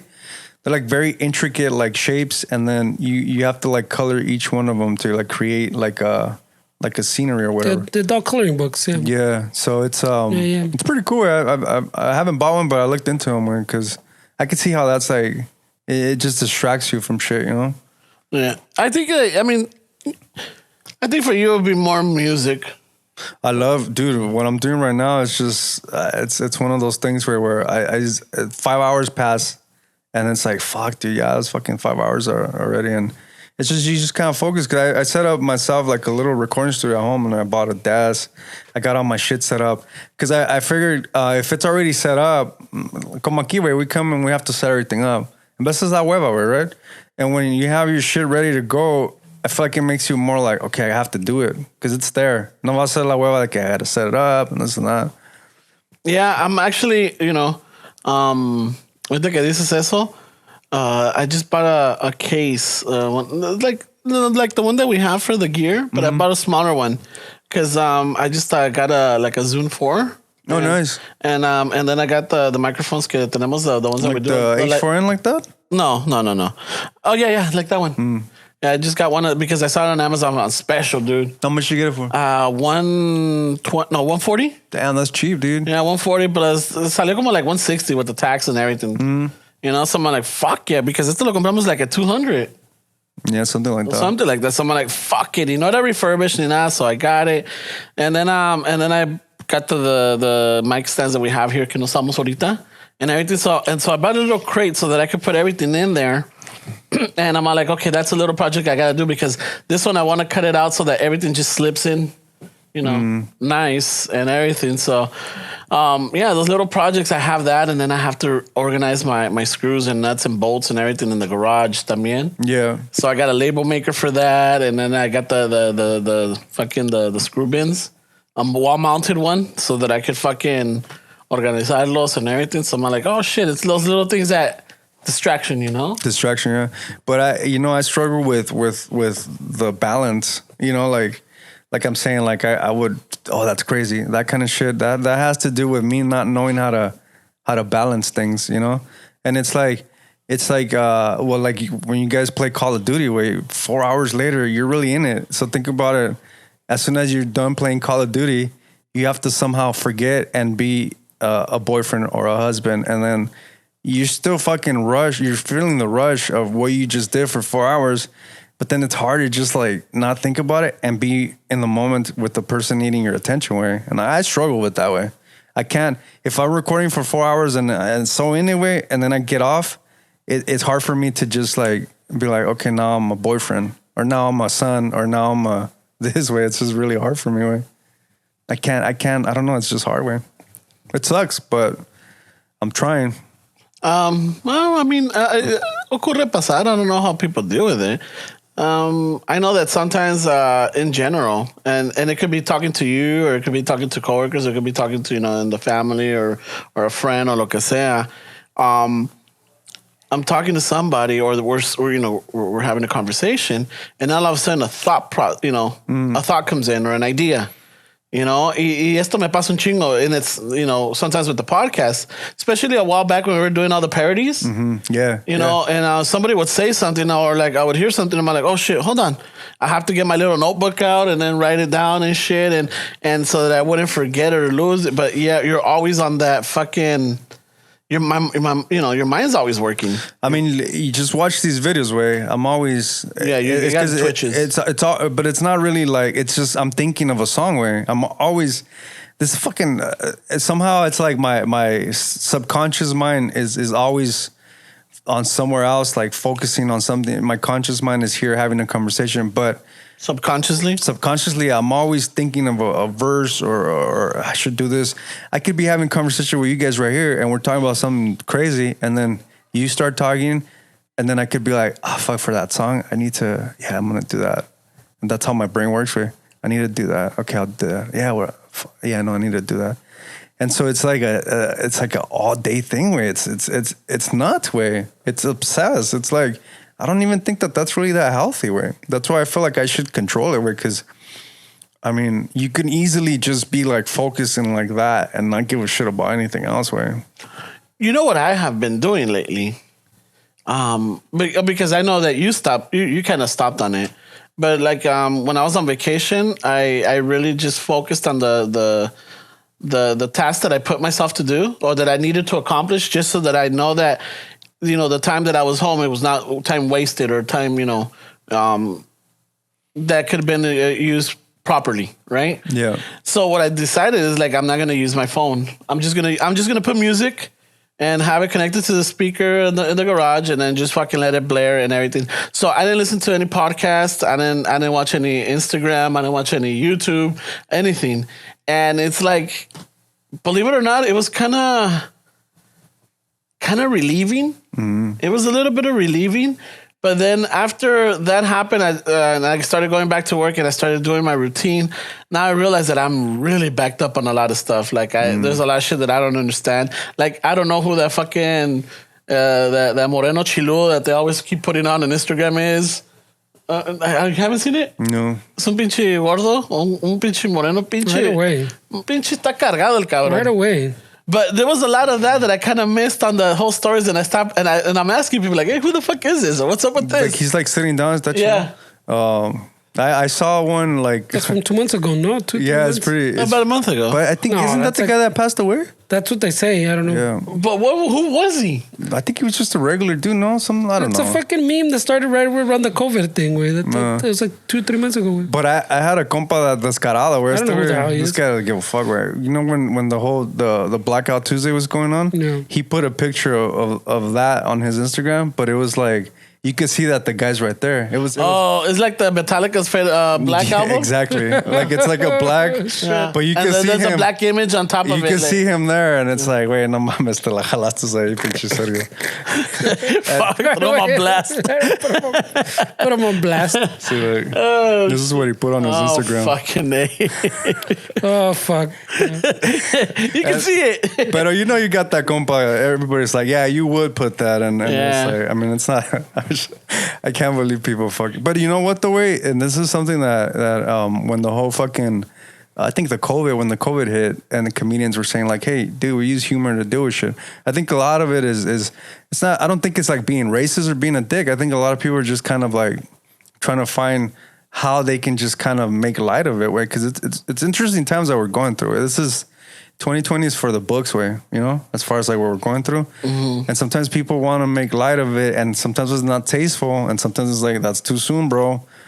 But I mean, I get why they're doing it, where some people would just rely on comedy to get them through shit, you know? Yeah, there's a lot of shit that I've held back on putting up, or like, you know, fucking commenting. There's a couple of people that I follow that they put some risky shit. I get the humor, and I'm laughing, but sometimes I hold back. I hold back on hitting the like, because I'm like, shit, nobody say liked on this. I'm like, I don't know. I'm like, yeah. So, and I'm like, I totally get it. Sometimes I don't know how I know this, but sometimes, you know, when someone puts something up, and if you kind of know them, or you know their humor, you know they're not being racist. Yeah. Or they're not being assholes. They're just trying to fucking, hey, this is just, you know, this could be funny type of deal. That's why that guy, they were like, yeah, you would put that, because they already know these people, right? But también at the same time, I start thinking, I'm like, yeah, that's not justification enough, you know? Like, yeah, sometimes you do have to, you know, be a little bit, ¿cómo se dice? Considerate. Yeah. Of what's actually going on in the times and everything. Yeah, it's funny and everything, but there's blood, there's pain, there's hurt behind, you know, this shit that you're putting up. Yeah. You know, so that's how I'm like, man, and like, fuck, dude, pinche viejez, the fucking morality compass is getting a little bit more and more. I mean, dude, come on, wait. We've all said shit that could be controversial in a social platform where people don't know us. I mean, I feel like some of that shit, just keep it in your circle, way. Like, don't fucking put it out there. Like, because like you say, I mean, if you said like there's people that I know aren't doing it to be racist, I already know that's how they are. Mm-hmm. But like, just keep it in your circle, way. There's no need to put that on the internet, because it's not the right time to do that, way. I don't think it's the right time to make light of certain things, way, because it's affecting people. Like, it's affecting a lot of people, and I feel like it's not tasteful. You know, just keep it in your circle, way. Keep it in. We talk shop. We say shit talking shop that. We say shit that there's no camera or people recorder. People would unsubscribe for sure. Quick. For They'll sure. be like, dude. what? Hey, you know what? It's okay, because I know that you fuckers have a circle that you also do the same shit. Like, everybody does that. You talk shop and you're like, Jesus Christ, bro, don't let that get away from the circle. That's fucking crazy, dude. That is fucking crazy, man. But that's the beauty of having compas, way. It's like you could talk shop, and it's like, yeah, you would say that, fucker. Like, it's fucked up. That's fucked up. Some of the shit, it's kind of, I mean, yeah, you just got to be understanding that, like you said, 2020 definitely is the year. It's a year for the books, man. It's a year for the books, bro. Yeah, I saw that there was a couple of postings up. There was a local DJ. She lost her job. She was with K-Rock, and she put something up where it says that, you know how a lot of people are like, fuck 2020, fuck this and fuck that. You know, this is the worst fucking year. But what she put up, it was somebody else's I guess, post or thoughts. And I'm like, no, you know what? Maybe 2020 is meant to happen. It's a year of change. It's a year where, our eyes are opened up. It's a year where we come united. It's a year where we we move forward. We recognize all our past, or we recognize what's happening right in front of our eyes and try to make a change for it. And with everything that's been happening, I think it's a process or a step for us to get to that point together. Yeah, there's a reason why we're going through it. So I'm like, oh shit. I'm like, okay, maybe I'm, because I've been like, whenever I see something on the interwebs, they're like, fuck you, 2020. I'll put it up on my stories or my highlights, and get a little crafty song behind it. But I'm like, you know what? Maybe 2020. Yeah, you're gonna get a lot of shit, but maybe this 2020 is gonna be where everything shifted and like it's like for the best, hopefully. Yeah, no way. I mean, I've always, like, for the last, like, maybe 5 or 6 years, I've been noticing, like, repetitive numbers a lot. Like, I look at my phone, it's like 1111, 222, 333. And so there's something to that way. Like 2020? 20, that's what I'm going to get to. Where, like, if you believe in, like, numerology and shit like that, then there's a significance. There's something that's significant about the repetitive number kind of situation. And I haven't really looked into it, but I'm sure there's something. We used to have a friend in common, and she used to tell me that there was a point where, like, and she said that she noticed this as she was little, or saw it but didn't really give it too much attention. But as she started growing up, she started seeing the same sequence of numbers all along the place. I can't remember the numbers, but just for the sake of the story, let's just say it was like I don't know, 6:15, right? So there was a lot of these things that she would see, like the time would be, like whenever she woke up in the morning or whatever, and she'd look at the clock, it was 6:15. En la tarde or whatever, when she was driving somewhere, it would be like 6:15. The date, like would stand out like 6:15. Just these little numbers. She's like, so she started freaking out and everything. And I think she went because right now when you said numerology, I think she went to go see somebody that was a numerologist and kind of like broke it down. Now I never got the full scope story of what actually was told to her about it. Yeah. But I'm all like, does that even work though? Is that something that, how much of it is coincidence? How much is making sense of it? And how much is it like, just a sham? Well, I feel like you also have to consider the fact that she's thinking about it. So you also attract, if I want to buy a bug, I'm going to see a bug all of a sudden everywhere because now I'm focused on that. If I'm, oh shit, I see 6:15 all the time, then you subconsciously, you're thinking about that. So you're obviously going to attract it. I mean, I think some of it is that as well. Right? But then if you want to really dissect it, they're like, okay, so why am I thinking about it? Is there something that's telling me to think about it and I always see it? So it's one of those paradox where that it's just, why is A because of B? Why is B because of A? And why is A because of B? What? It's just one of those things that you can't. I don't think there's really like a right answer to it. Where I don't know, because that's also something that you always have to consider is what you're doing, like the placebo effect, right? I mean, there's a reason why the placebo effect is acknowledged in like the medical field, like because if they give you a sugar pill and they tell you this is going to do this, you're going to be like, okay, yeah, this is going to do this for me. But I feel like you can manifest anything that you really believe in. Like, I was watching a show on Netflix about people telling their stories of like ghosts and shit. I don't know what the name of it was. Don't tell me. Oh shit! But there was just people, and the crazy thing about the show is like they're sitting in a place like kind of like where we're at. I know which one you're talking about. And so it's like these people are listening to this for the first time. They're like, Jesus, I had no idea. So they're telling their story to people around them that have never heard the story. And so a lot of that is it's pretty crazy. There was this chick that supposedly she was like kind of like this dark emo kind of chick, and her dude was like a guy that was all fucked up, and they would go to the cemetery a lot and just kind of hang out, make out or whatever. And this guy decided that it was a good idea to fucking gift her a tombstone. Like he actually stole the tombstone and he gave it to her. This guy named Clarence. I don't know. That's all they said. His name was Clarence. That's all I need. The boyfriend or the tombstone name? The tombstone name said Clarence. Okay. But the boyfriend was like, "Oh, happy Valentine's Day. I gave you a tombstone." She's like, "What the fuck are you doing? Like, I don't want this." And it's one of those things where it's just like, "Oh, okay. Well, now it's my responsibility. Like, whatever I do now, it's up to me, asshole. Why are you giving me this?"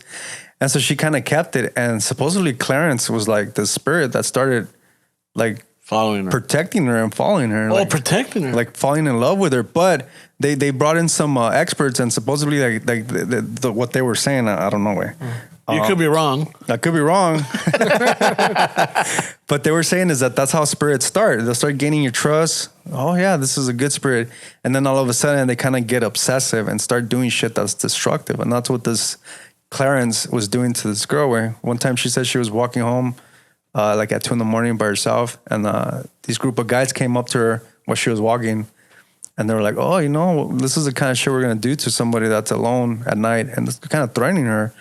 And she said that all of a sudden she felt like this overwhelming like energy. And the guys kind of were like, oh shit, there's something wrong with this chick. Like, fuck this chick. And they took off. And like then she started saying, well, Clarence is protecting me. So everything was Clarence. Everything like Clarence is this, Clarence is that. Clarence doesn't like this.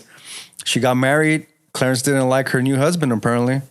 So Clarence would supposedly fucking like knock on doors or open doors or some shit at night that this guy thought people were robbing them. And she knew that that it was Clarence, like in her head, but she never told him anything. And then that just ruined the relationship. They broke up, and like she had this Clarence thing that was following her away. So how do you explain that? I think Clarence need to go see a doctor, bro. I know. Because it goes back to what you were saying before. There's a lot to suggestion way. And just even maybe just that gift way, like that I don't want to say traumatic, but like that shock of like, what the kind of gift is this? And you start thinking about it enough that maybe it was enough suggestion. I'm not saying that maybe it's not ghost, but maybe it is, You could be wrong. Well, I could be wrong. I mean, because do you have proof either way? Like, there's no... I think that's a form of OCD though, where you think, if I don't do this, my mom's going to die. Like there's a lot of people Step on a crack. They have that OCD where it's like, oh, if I don't do this, I'm gonna die today, or if I don't do this, and so I feel like maybe that also has something to do with it. Yeah, it's just that. What was it I was watching? Where it's all shit that fucking growing up we've even seen, like what was the magician one on Netflix? I think I saw one episode, but it's kind of a spoiler alert. But it's the first episode, and it's two things. I'm sure you put in the first episode because we've all seen it before. He does the mamada with the fake arm that we've all seen, where you separate your arm and you put the fake one, and then you kind of connect them in the brain by doing the same, like the feather, like on both arms, and then you stop doing it, and then the pinchy hammer at the end. That same classic mamada, and that's all same thing. It's suggestion. You're tricking your brain with fucking suggestion way. And he does the another one with the suggestion where he gets influencers and goes, oh yeah, you guys are influencers. Let me see. I want to figure out how to be an influencer type of mamada. And he's going just through the whole thing. Oh, let me show you the type of post I put now. And essentially he sets him up to take a picture and post the same one. That's what he sets up. And it's all by suggestion. Like everything he was showing them, oh, look, this is what I'm doing now. And everything's showing them and pointing at and everything's mentioning is everything that goes into that picture they end up taking. No shit. So it's just suggestion. I mean, we've all I've seen shit. I remember as a kid in the 80s, seeing magicians do the same thing. Or like with numbers, when they tell you pick a number between remember they used to do the one through the TV? That was the devil's work. They used to do it through the TV and you go, you at home, you can do this one with me. Pick a number between this and this. That's not this or this or this. And somehow they point you to the number that they want. Yeah. It's all the same thing. It's like suggestion. Like, wow, that's crazy. But I'm gonna say, so that's what I'm saying. I don't feel bad about spoiling that first episode. So there's something about it. Yeah, that's the reason why I don't know if they still have them, but like infomercials were mostly at night, because when you're suggestive. Yeah, you're most suggestive when you're about to go to sleep. You'll be like, oh yeah, that makes sense. I bought stupid shit. I do need an ab rocker. I could have those abs if I had an ab rocker. It's all like that NLP shit talks about it, and it's like self suggestions as well. Like if you're looking at this, you might be feeling, and so you're already like, you know what? Yeah, I do feel like I do feel hungry. Well, it's the same reason. También, I mean, like that. Like the what are they called? Maybe like a mantra, like the ones that not mantra. Montage? No, like the ones that say, oh, you wake up and you see, like you tell yourself this. Oh yeah, I want to do this. But a mantra. But I'm saying there's another one that. What is it called? What's something like mantra? No, self-affirmation. Yeah, like the self-affirmations. Oh, I'm this, I can do this, blah, blah, blah. Like you tell yourself in the morning. Same thing. It's part of that whole, if you put it in your brain enough way, like your brain just decides, oh, this must be the way it is. So you think this chick was, Clarence? With Clarence? Clarence? Oye, pero pobrecito Clarence, güey. I know. I'm like, all right, he's protecting her, todo, and then she goes and gets married, güey. He's got to watch the new husband plow her, ¿no? Stay away. Yeah, probably. Que, I mean, por eso se encabrona. He's not opening doors to. He's just taking off todo encabronado, güey. Yeah, that's true. He's opening doors so she He's can all see like- him with sandpaper. Bring it back around, bitches. Oh, God. That's a good fucking. That's a good one. Eh? That's a good loop. That's funny. Yeah, pero pobrecito Clarence, güey. Boris the Clarence, yeah. Yeah, he doesn't want to search for a Filipino fat ass on He's trying to point her. Hey, so like, let's just say, I mean, you pass away and you're stuck in this world and you're fucking, you're a spirit way, and you start finding out, or like you start, with your significant, and you start finding out que, like, let's just say that que se junte con otro way. Fuck, that'll be heartbreaking as a spirit, no? Well, that's when you start breaking doors and opening shit at night. Yeah, that's when you become a poltergeist. Right before they throw a palo, you start fucking pulling feet and shit. Oh, I know what's happening right here, right now. Netflix, my ass. I know, right? That sucks. But that's like, if I can't have her, nobody can kind of shit, right? Yeah, it's a little I guess. obsessive, I bro. don't know. Oh, ¿qué tal como, like, I always thought, like, I always loved the movie Ghost. This is his main field, so Yeah. Movies and Movies paranormal. and paranormal. no bad. And music. Well, like, whatever. No, music is more this guy, but I like music. Right But away. Damn, bro. ¿Tú qué sabes, güey? I don't know shit. I'm just So- a prop. We're in the same nivel, bitch. no. Different We're levels. peers. He's we're different peers. levels. You can learn something from thing or two from me, güey. Porque no me haces caso, güey. Por eso te digo. Take notes on this, bro. I don't give a fuck. I tell you all the time, but you don't listen. So Changing solos on me. imagínate, güey, Ghost. They think that it was a mugging gone bad, but he finds out that his best friend lo manda a matar, güey. Yeah. It's a movie, no? Yeah. But I mean, it's a ghost, He's like, imagínate, let's just say that there are spirits like that, like, you son of a bitch, I knew it was you.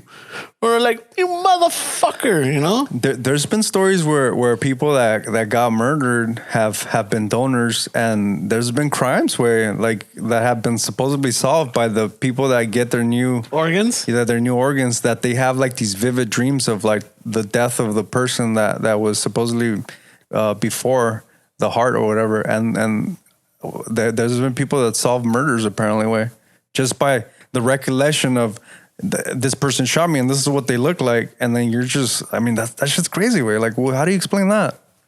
I don't know, man. There's something definitely, not unnatural, not unearthly, would it be?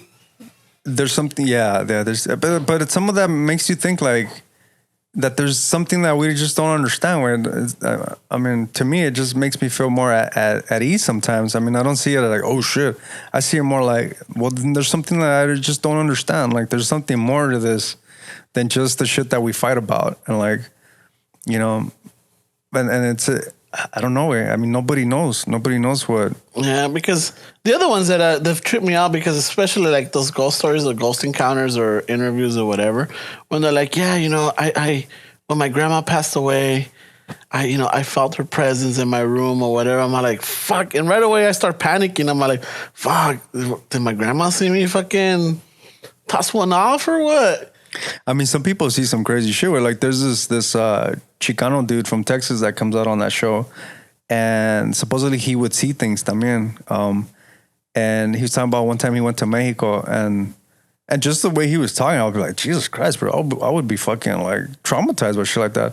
Supposedly he was like at a fucking like a feria, way, like del pueblo, like a little fucking gathering.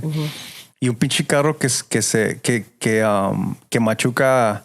They got into a car accident where, and somehow he hits all the clowns. So the image was a bunch of bloody clowns on the floor because they just got hit by the car and they're like pleading for life. So just imagine that image where, like, you just saw a car hit a bunch of clowns that were there for the fiesta. It's an innocent thing. They're clowns. They want to entertain the kids. But when you add that element of them getting hit by a car, they're on the floor. Some of them are dead. They have their face painted. It's bloody. Some of them are crying for help. I mean, that has to be traumatizing. Way. Holy shit. This got darks already. What's a dark show, way? I know, but fuck. But like, can you imagine that way? Like, clowns are kind of creepy as they are, way. Yeah, they are. And then to see them like that way, I would fucking trip out, way. Jesus. You don't gotta tell Ramon. No. Well, I was thinking about it when I was watching the show, way. Thank you, bro. Because I'm like, oh, this guy probably has some stories, but Yeah. No, I mean, hey, any thought that, that I pop into, ¿te acuerdas de mí? It's grateful because that means that, it's always have to do with some kind of miedoso shit. Hey, I don't give a fuck. That's when I think about you. I don't give a fuck. Do I know miedoso? Yeah, Ramon. This is a guy I know that would come out on the show. Definitely. I got stories. Fucking Netflix. Los que 100 veces está como que le echan un poquito de salsa or the alien ones, güey. The alien ones, the alien abductions. I'm not saying that they don't exist. ¿Vas un poquito jaladas? Pero como que en veces como le echan mucha crema a esas, güey. And it's hard to believe it because it's just like, really, güey? Like, and they talk about those too, güey. But I don't know. How do you guys feel about that shit? Do you guys think that... The aliens, like, we would have to be... I don't want to say ignorant, but we would have to be simple-minded to only think that we're the only ones in this planet. There's definitely life, and there's definitely things out there in the universe. I mean, it's vast, it's grand. There's got to be something else besides us, right? Mm-hmm. And I'm sure that these, whatever they are more advanced. So they might have been the first, the first life or whatever, the first things to spur out, and they're more advanced than us and more knowledgeable. And that they're out here, they're curious about us, they are. That there is something there. There definitely is. What if it's the opposite though? What if we're more advanced and they're out there waiting? We're gonna be the. Oh, we're definitely gonna be something for somebody else.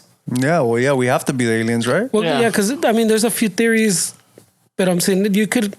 Puede haber que the same type of like life started on another planet, or if there's that, I think I mentioned it before. If there's the other theory. If the universe goes on forever, and is it expanding and expanding, and it just goes on to infinity, at some point should repeat way.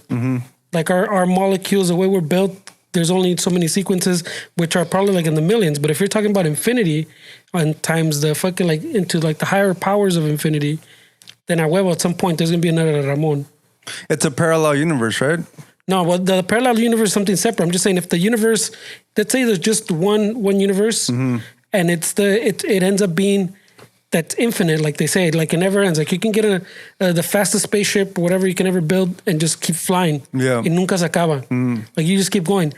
At some point, yeah, like our DNA has millions or billions of ways that it could be put together. Yeah, but if you're talking about infinity at that level, at some point there will be another Ramon. A huevo. There's and that whole parallel thing is kind of fascinating too. That there's another Ramon right now somewhere as well. That the same Ramon, yeah, which is just crazy. Have you? I told Fernie about it, but FX has a show called Devs, DEVS, and it kind of like has to do something along the lines with that, with the whole parallel universe, but it has more of that one, yeah.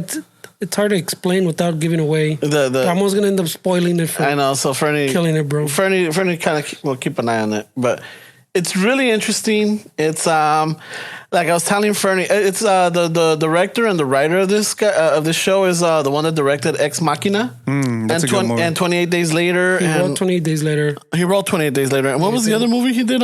Is he like Latino? Is he a Latino? No, Alex Garland. Garland, no. ¿Cómo se llama? Garland, yeah. Yeah, Alexander Garland. Yeah, este cabrón, güey. I thought he was from Argentina or some shit, no? Oh, maybe. Alex. Yeah, because Argentinos tienen esos, maybe. English last names or... Yeah. I was just looking it up. Yeah, maybe. It could be him. But, oh my God, dude, this guy, I mean, I'm not too much familiar with new technology or new science, and I know they talk about quantum computers, right? The quantum computer, yeah. That was, and momentanism, or ¿cómo se llama? Momentans? No, what is it called? No, he's English, right? Yeah. Minimalism? No, not minimalism. Something about fuck, I can't even remember. Yeah, but they throw all these little things that like I'm not too aware, but it sounds interesting, and I'll have to pause it and look into it. Like, oh, okay, oh, that's what they mean. All right, fuck, and it's just really good, dude. It's got to do with AI. It's got to do with computers. There's like, a lot of fucking drama, and then it's kind of like policíaca. Like it's really good. I enjoyed it. It was like 8 episodes, right? I think so. Yeah, I thought it was pretty good, way. I'm not gonna say it's fucking the greatest ever, but it's still chido.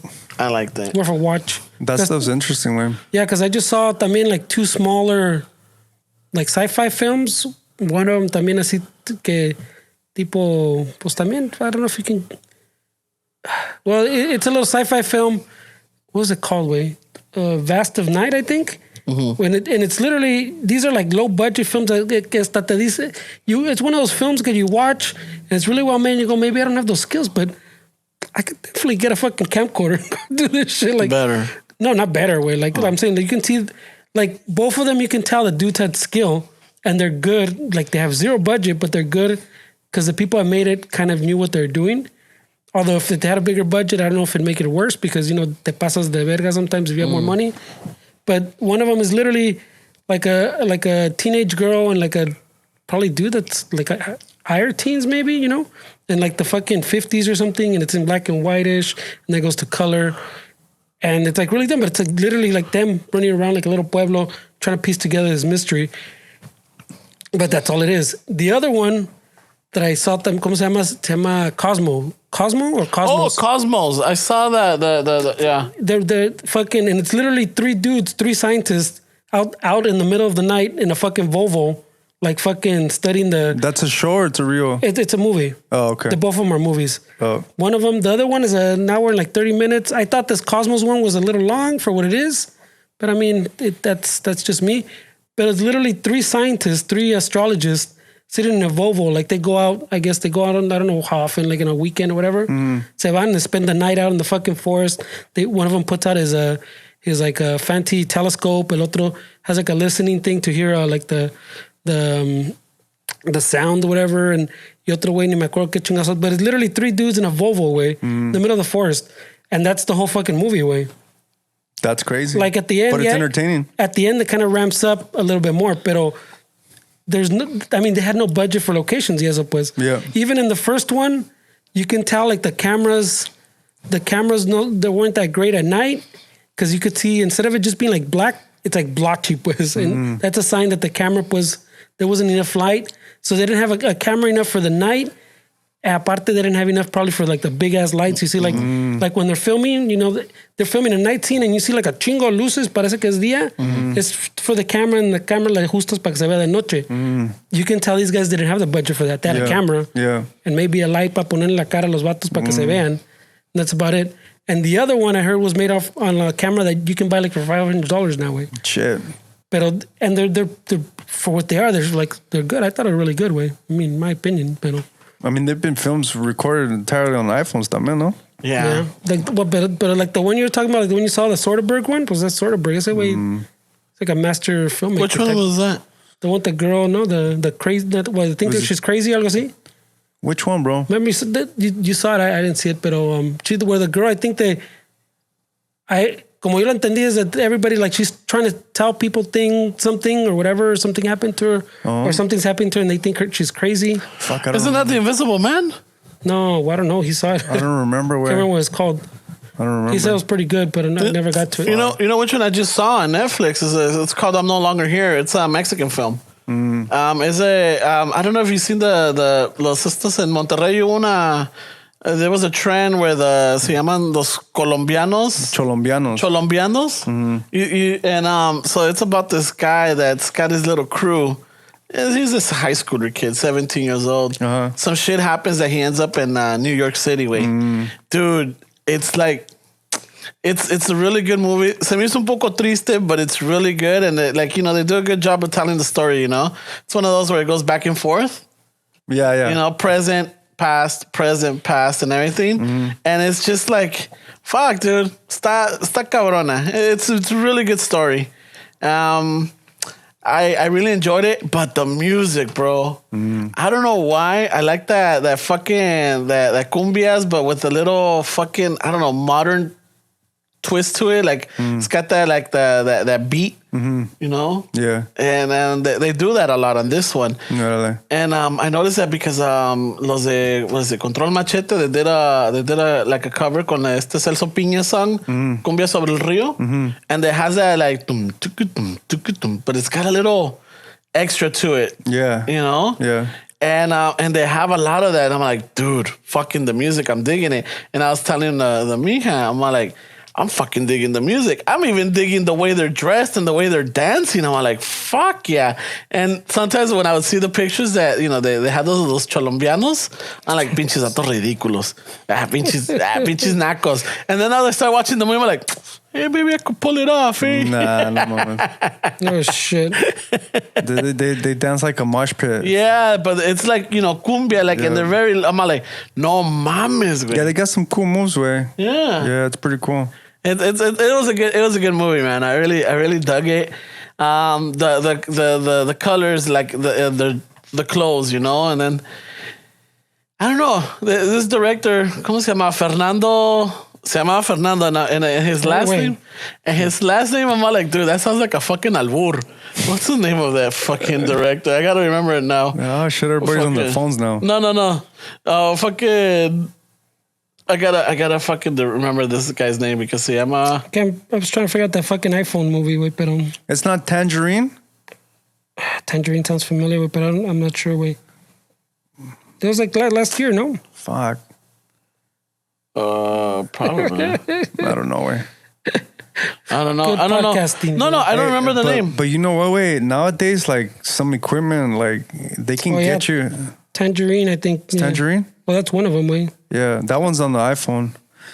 I think equipment now is so fucking accessible, way, as far as like to do something that's like kind of like not look all janky and shit.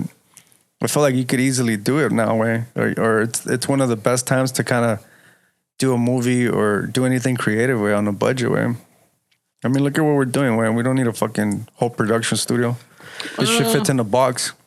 Yeah, I think the problem is that, yeah, there's so much shit though that make it hard to get out. Like these two movies, one of them I had heard about, and I think it was supposed to come out during the vast of night, I think it's called. I heard about it because it came out in one of like the film festivals, and everybody was like, "Oh shit, that chingona!" And I think it was supposed to come out like they're trying to do a limited release, and then pasó todo lo que pasó, way. And then one day this week I saw it fucking on Amazon. I was like, I think that's the one that fucking I was hearing about.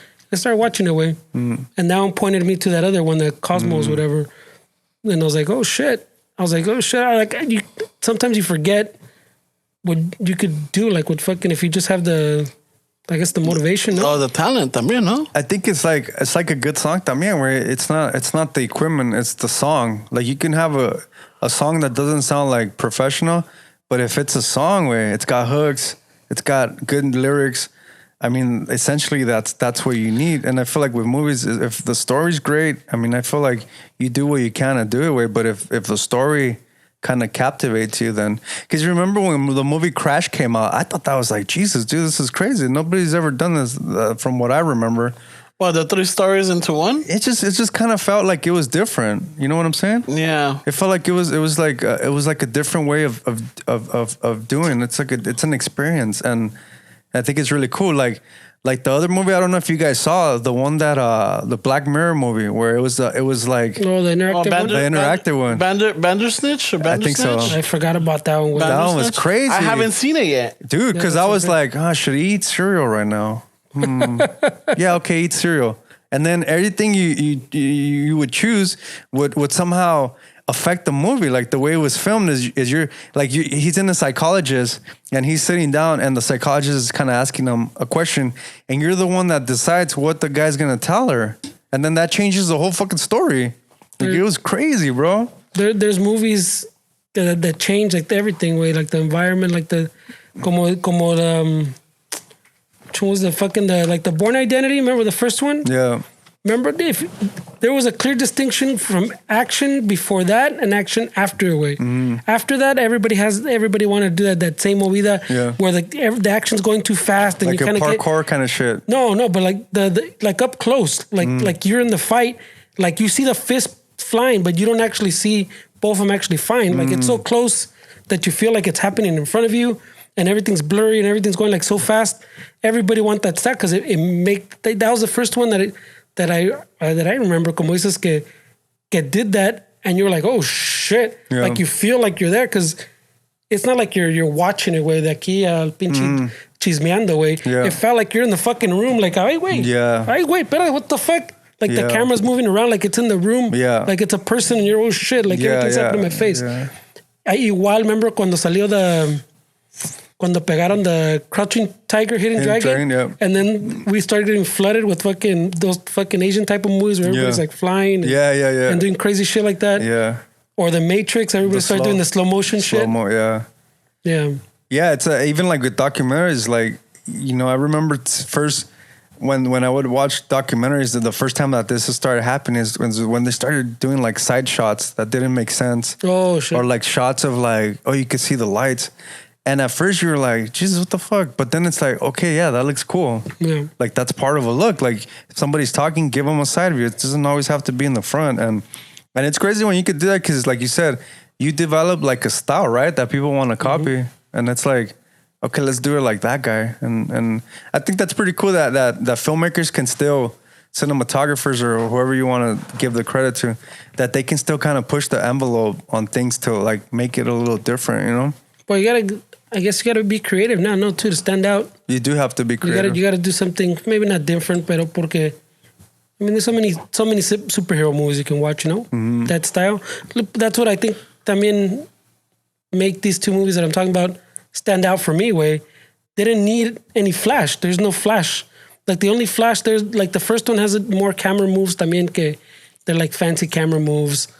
Yeah, so, pero también you can tell it's like super low budget. They're both like slow burn. There's not a fucking bunch of action going on. A veces it gets tense.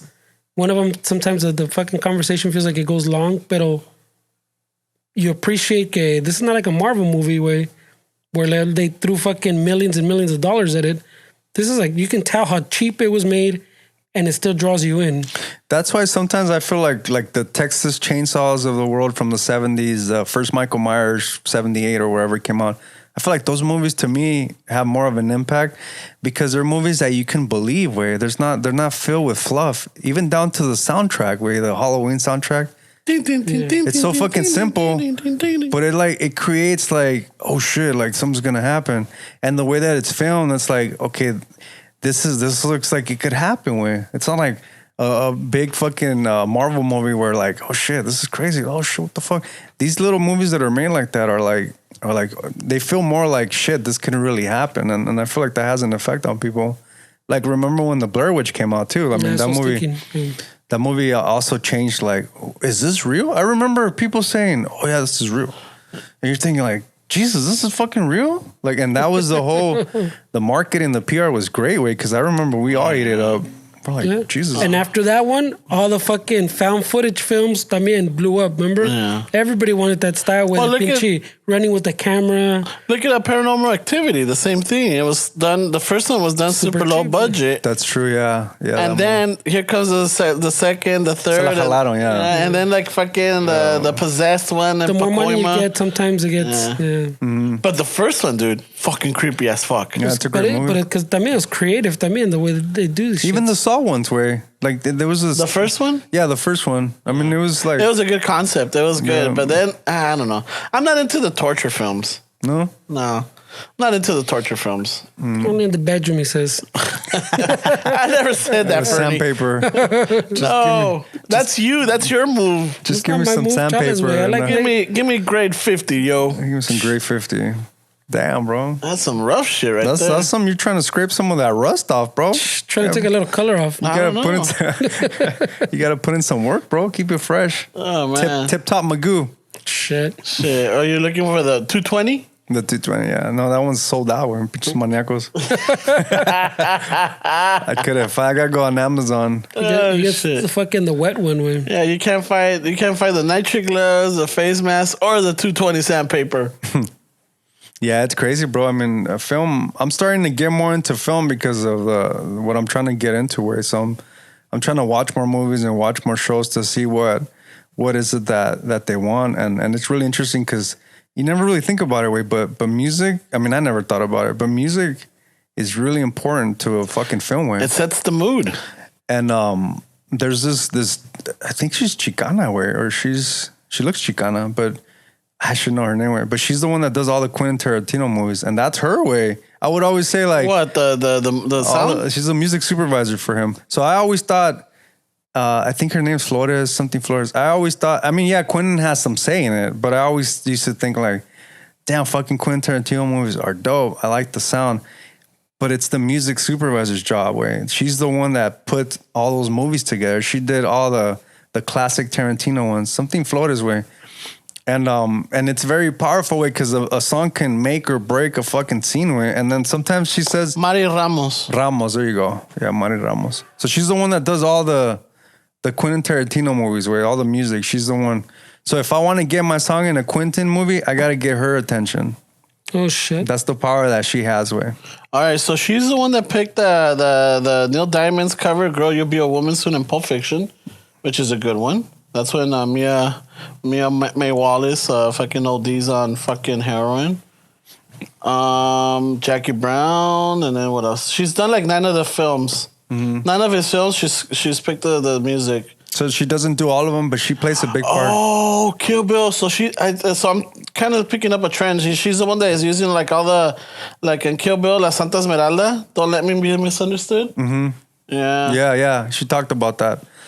And so these people have like the power to be like, okay, yeah, this song is good, man. Let's put it in this movie. And it's crazy, bro, because like the ladies they rule that industry, way. The fucking ladies in the music supervisor world, dude, they're savages, bro. They do a lot, dude. And it was kind of refreshing to see where that there's an industry that, and you know what, you don't hear about this. See, that's the shit where you don't really hear about shit like this way, but there's a lot of fucking powerful ladies in that shit, dude. And they're doing Marvel films. They're doing all the big fucking movies. They could be working on 7 films at one time, way. This is how much music they need. And it's just trying to find them at the right time when they need it, you know? Mm-hmm. But she's pretty badass, way. She has a lot of respect in the industry. Oh shit. Mari Ramos, hey, if you listen to Chicano Show, we'd love to have you on. Yeah, that would be awesome. Fuck, I'd love to talk to you about fucking... She seems really nice. I mean, I've seen most of her interviews, way, because I kind of want to get into that world, way. So she seems like a really nice, down-to-earth person. She was an actress hanging out, and the Roth guy, what's his name? Eli Roth? Yeah, she met him first, and she was like, "Oh yeah, I'm working with this guy. He kind of talks a lot. He's kind of crazy." Quentin Tarantino. You like music? Maybe you would be good to do that. And that's how she came in. Wait a minute. So she met Eli Roth first? Yeah, she was part of that because she was an actress, so she was part of that circle first, and then he introduced her to Quentin, and that's how she started working on his films. Shit, I gotta listen to that because if anything, if she was involved in Pulp Fiction, Pulp Fiction was before Eli Roth did his first film. I don't know. Because that was in '94. I don't know. And Eli Roth, I think, did Cabin Fever was, I think, his first break or his best. That wasn't his first one, was it? His first big break, I think. I don't know if that was his first. Cabin Fever. No, I don't know. I don't think so. Wait. No? Cabin Fever? Yeah, not the Cabin in the Woods. Cabin Fever. The one with the like there's something in the water. Shit. Now that you put it that way, I don't know which one's which. Yeah. So that's what I'm saying. But I like to listen to that interview and shit because I'm like, oh, fucking shit, a Chicana. Well, she does not all, but she's really like... Yeah, because I know that for the Kill Bill, Mr. Quentin had the RZA from the Wu-Tang Clan. Mm-hmm. That they're the ones that did the whistle. Mm-hmm. And they also did the one with the high alert. Yeah. You know, whenever Beatrix Kiddo fucking gets all angry or something's gonna happen, or she has a flashback. Yeah, that one.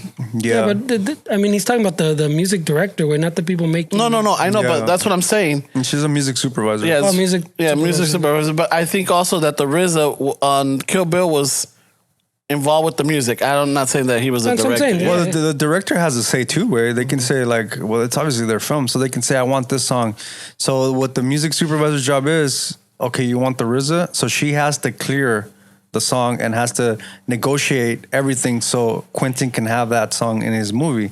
And then Their job is this is a little loophole that a lot of musicians don't even fucking consider, where because everybody wants to be the fucking Black Keys. Everybody wants to sell out a stadium. Everybody wants to sell out a stadium, but guess what? Not every fucking director or every movie person has the budget to get the Black Keys, but they can give you $3,000 for your song to be used once, and I'll take $3,000. I don't need fucking $100,000.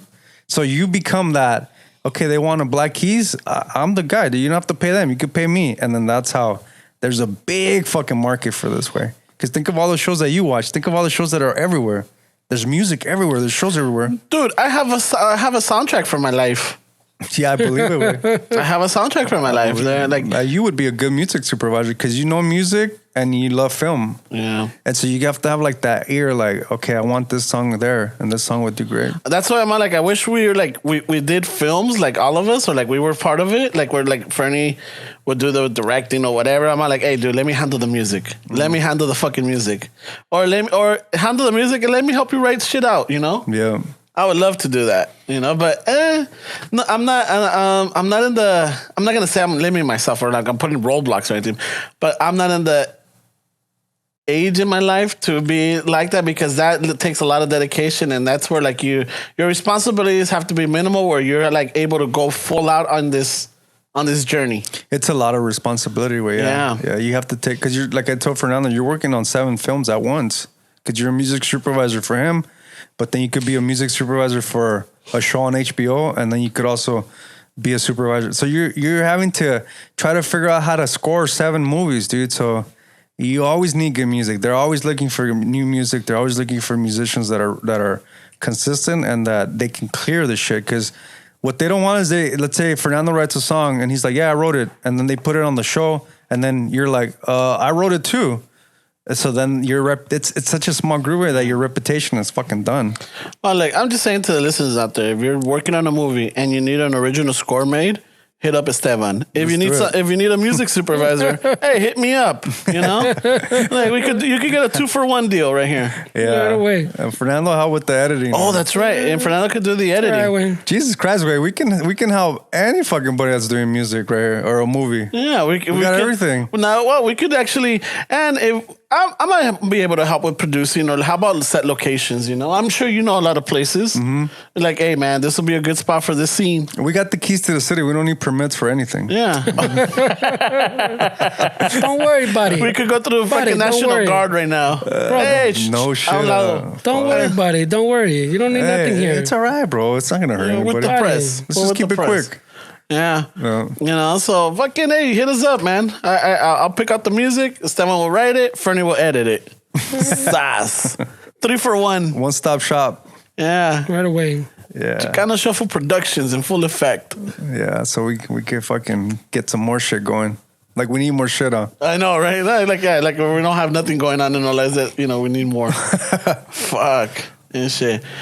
Pero bueno, we call it? Yeah, my bladder's about to fucking... Yeah, yo tuve I'm about to fucking... Se va a tornar el boli. Yeah, do a fucking squirt on this camera if we don't fucking... We need a doggy pads, we. Ya aflojó el JB Weld.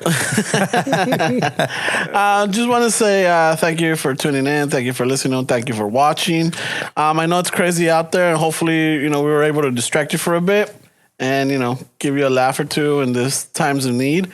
Or dire times that we're going through. And don't forget to rate us, send us DMs, and you know, check out our website, check out our merch, and you know, share us with everybody, you know. All right. Chido, güey. Peace. Al ratos with that, eh? Órale, pues.